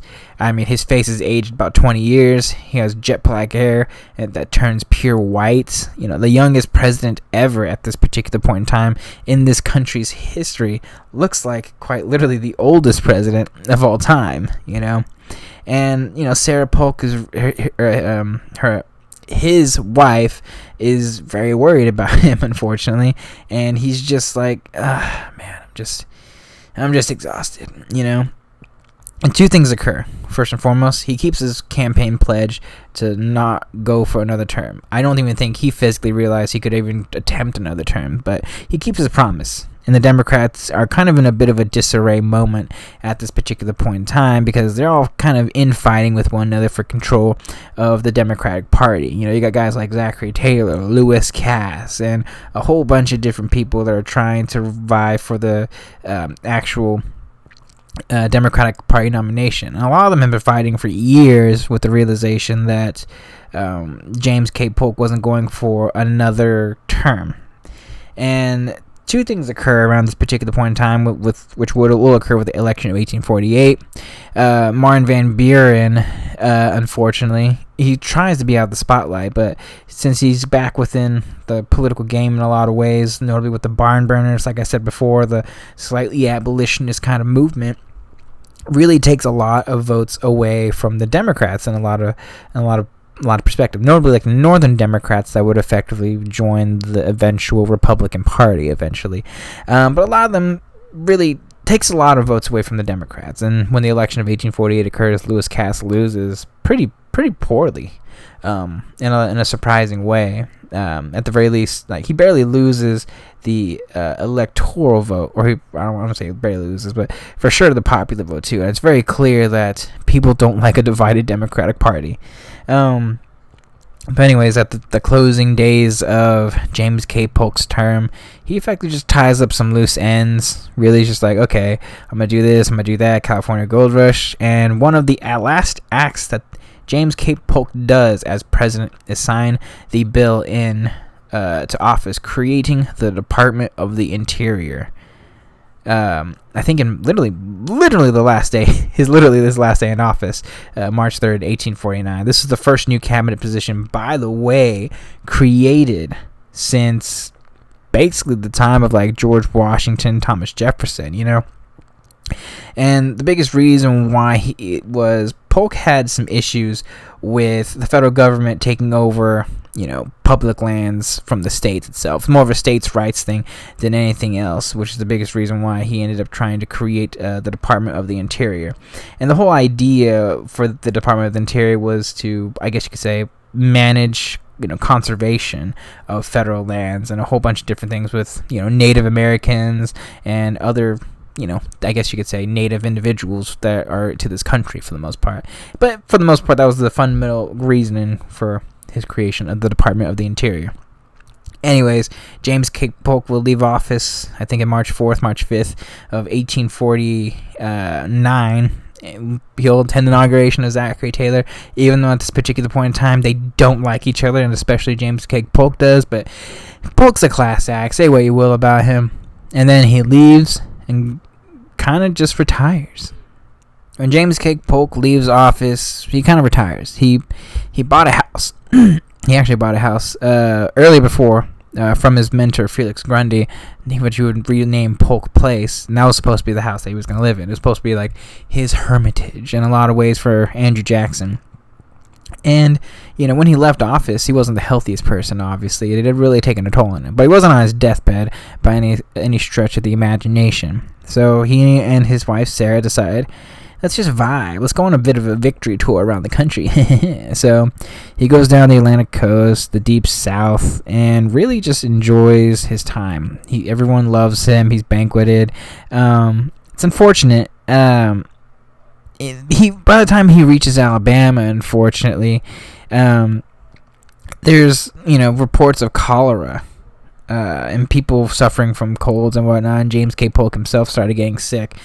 And he was very, very, very worried about his health, So, excuse me. While they were going a little bit westward to Louisiana, he decides, fuck it, I can't do this. I don't want to die on this trip. So he ends up leaving New Orleans actually quite quickly. And by the time they get back to effectively on the final leg to where Nashville was, in the area that he was supposed to be staying in, and then their new home, basically James K. Polk is just like, bleh, he is just exhausted. He's gravely ill. A lot of people say it's cholera. I don't think it's cholera. I think it's just kidney disease in a lot of ways, and I think maybe even kidney stones have come back for him, unfortunately, and I think they're just taking a toll on him, and I just don't think he's going to have to go through surgery again. And it's much easier to deal with kidney stones at a much younger, fit age than physically debilitated 53-year-old James K. Polk. There's a whole bunch of different things, a whole bunch of different accounts that go along with it. But, once he comes back home in Nashville, keep in mind, too, this is like months after he leaves office. Okay, within like 2 months or 3 months after he leaves office, he's finally back home in Nashville, and he's like on his deathbed. He's 53 years old, people. And a lot of people are kind of there for him. They're realizing he might be on his deathbed. And James K. Polk himself realizes, yep, might have worked myself to death. So a lot of things happens within the last couple of points in time before he dies. He does his whole will thing. He's like, okay, well, this goes there, this goes there. Free my slaves when Sarah dies, And James K. Polk gets baptized, finally. I forgot. I think it might have been under the Presbyterian religion that his wife was really under. But he finally gets baptized. Or no, he gets baptized in the Methodist Church. Sorry. I'm not the greatest person when it comes to religion. He had long admired it, mainly because of his mother, etc., yada, yada, and finally gets baptized at the age of 53. Anyways, Polk is nearing the end of his life. A whole bunch of different interpretations of how, like his last words, for instance, were, traditional accounts and traditional people will say, "I love you, Sarah," etc., to Sarah.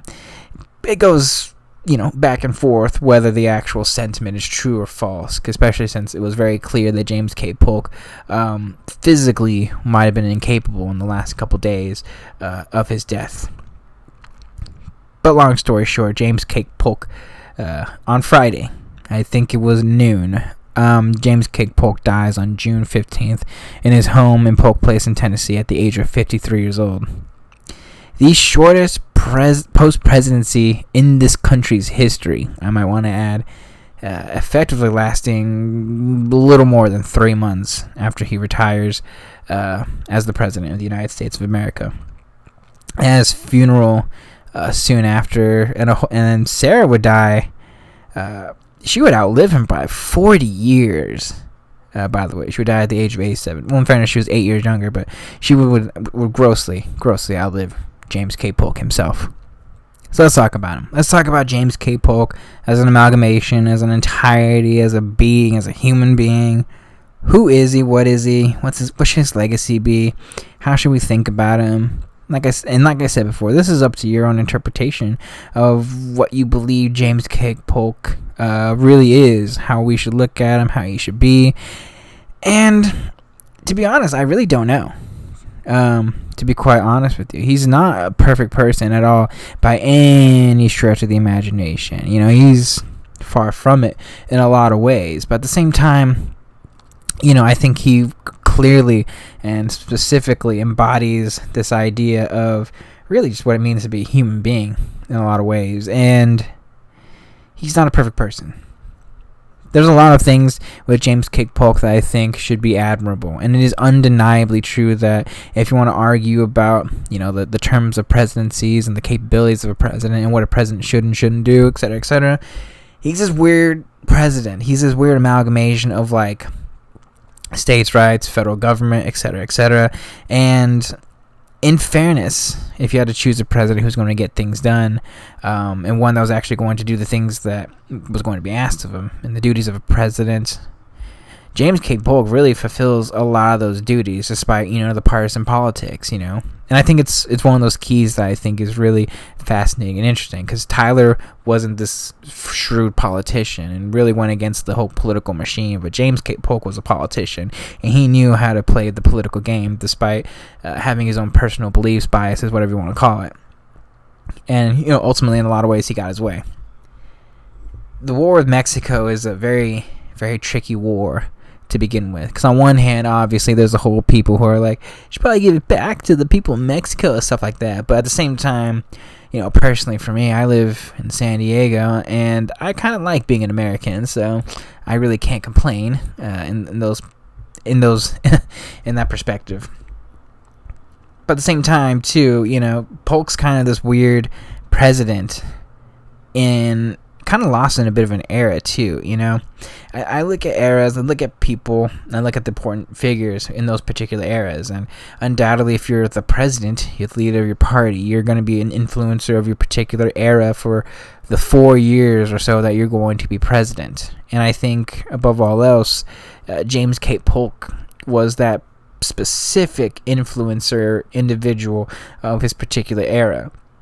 He may have been the dark horse candidate, but once he's president, he becomes OP, and he really shapes this country in a particular direction that really puts us on course for civil war in a lot of ways, and for basically American dominance and imperialism that, Teddy Roosevelt would basically be going under in a lot of ways, So, here's how I feel about James K. Polk.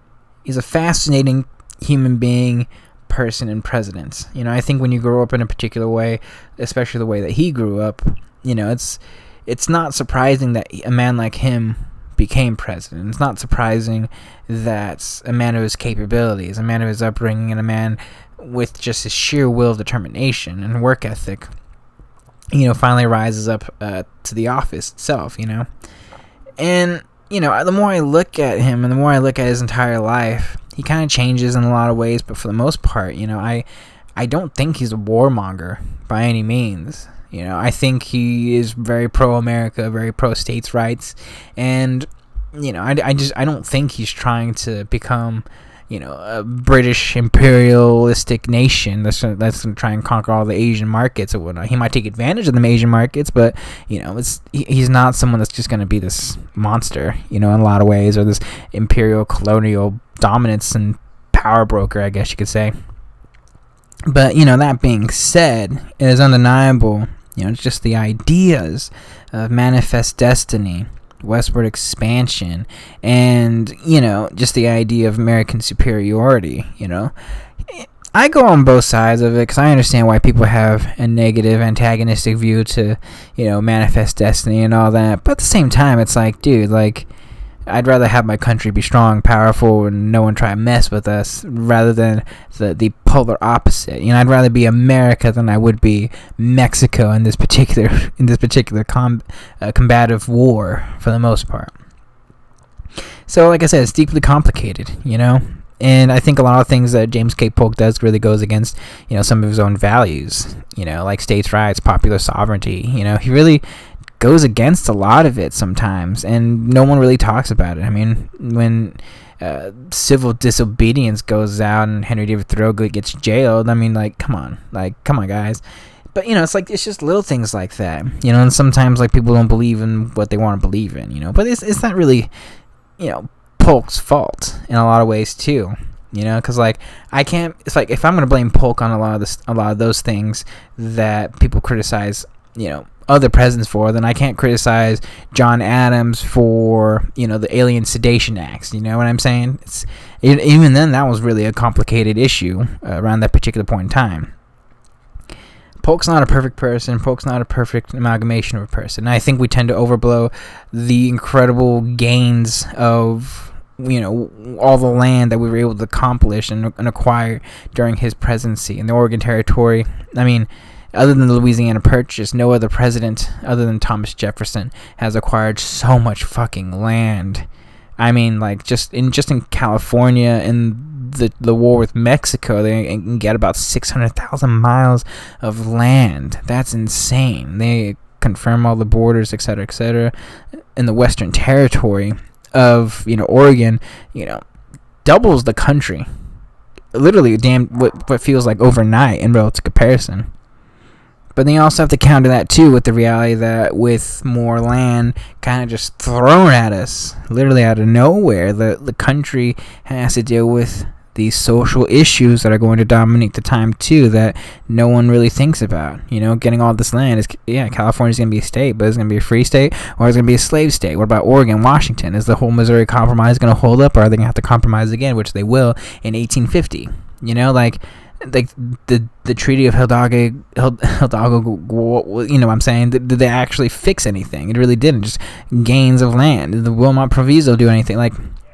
I guess what I'm trying to say is that, James K. Polk, had he been able to do a second term, and fix a lot of those issues and try to make things a little more united despite the sectional crises, I would probably think much more highly of him. But it's this blind ambition that I think needs to really be understood as a good thing in terms of land acquisition, but also a bad thing too, because I think he probably expedites the Civil War by at least several decades, because I think that the Civil War was always going to occur.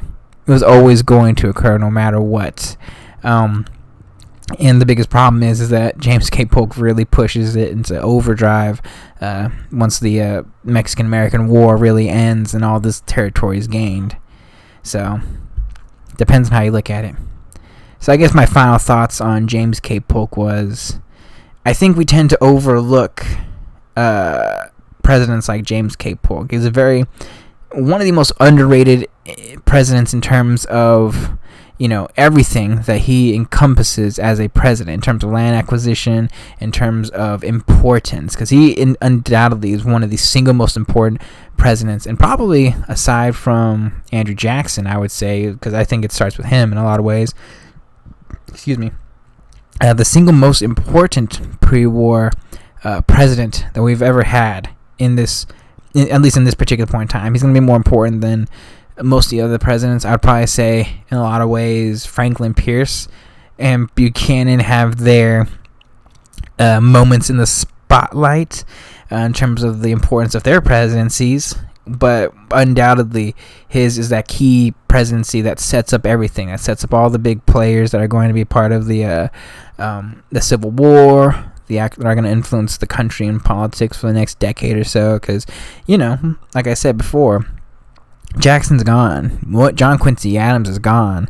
That generation's gone, and this is like the new era, the pre-Civil War era, the Civil War era that's going to really influence politics for quite a long time. And it really starts here with James K. Polk in a lot of ways. So my final thoughts on James K. Polk are important, but understand the importance of a man like James K. Polk and what he's done for this country, for better or worse. Do I like him? I don't know, to be 100% honest with you. I understand why a lot of people would say he's a very underrated president, but I also grossly understand, without a doubt, the negatives that go along with a man like James K. Polk and everything that you look at. That being said, James K. Polk's a human being. He's just like us. A rather shorter human being, but he's one that worked harder than any other president, I think, in this country's history. And he's one that I think would be very, very fascinating had he been, I guess, a later president in time. Had he lived and not worked himself to death. Like, what if he was president during Franklin Pierce's particular point in time in this country's history? Who knows? Things might have been different. But you can't speculate on what ifs, because if you live on what ifs, you're going to get nothing. So I guess I'll end on this. If James K. Polk is going to be remembered honestly, wholeheartedly throughout history, he should be remembered as one that truly encompasses complicated. One that truly encompasses, I don't know how I feel about him, that truly encompasses all the good things and the bad things about America in this particular point in time, in this country's history. He's not a perfect man, like I said before, and 1,500 times prior to me saying it for 1,501 times. But above all those, James K. Polk really reminds us that we are human. That even people like James K. Polk could be susceptible to the wants and the needs, And sometimes you become a person who's really hell-bent in a lot of ways to fulfill your promises. You don't want to be made a fool. You're honorable and principled in a lot of ways, and in order to ironically try and do those principled things, you might tend to do some things that might be negative in the whole grand scheme of things. James K. Polk is the president that really expedites the Civil War, and he's the president that also made America in a lot of ways.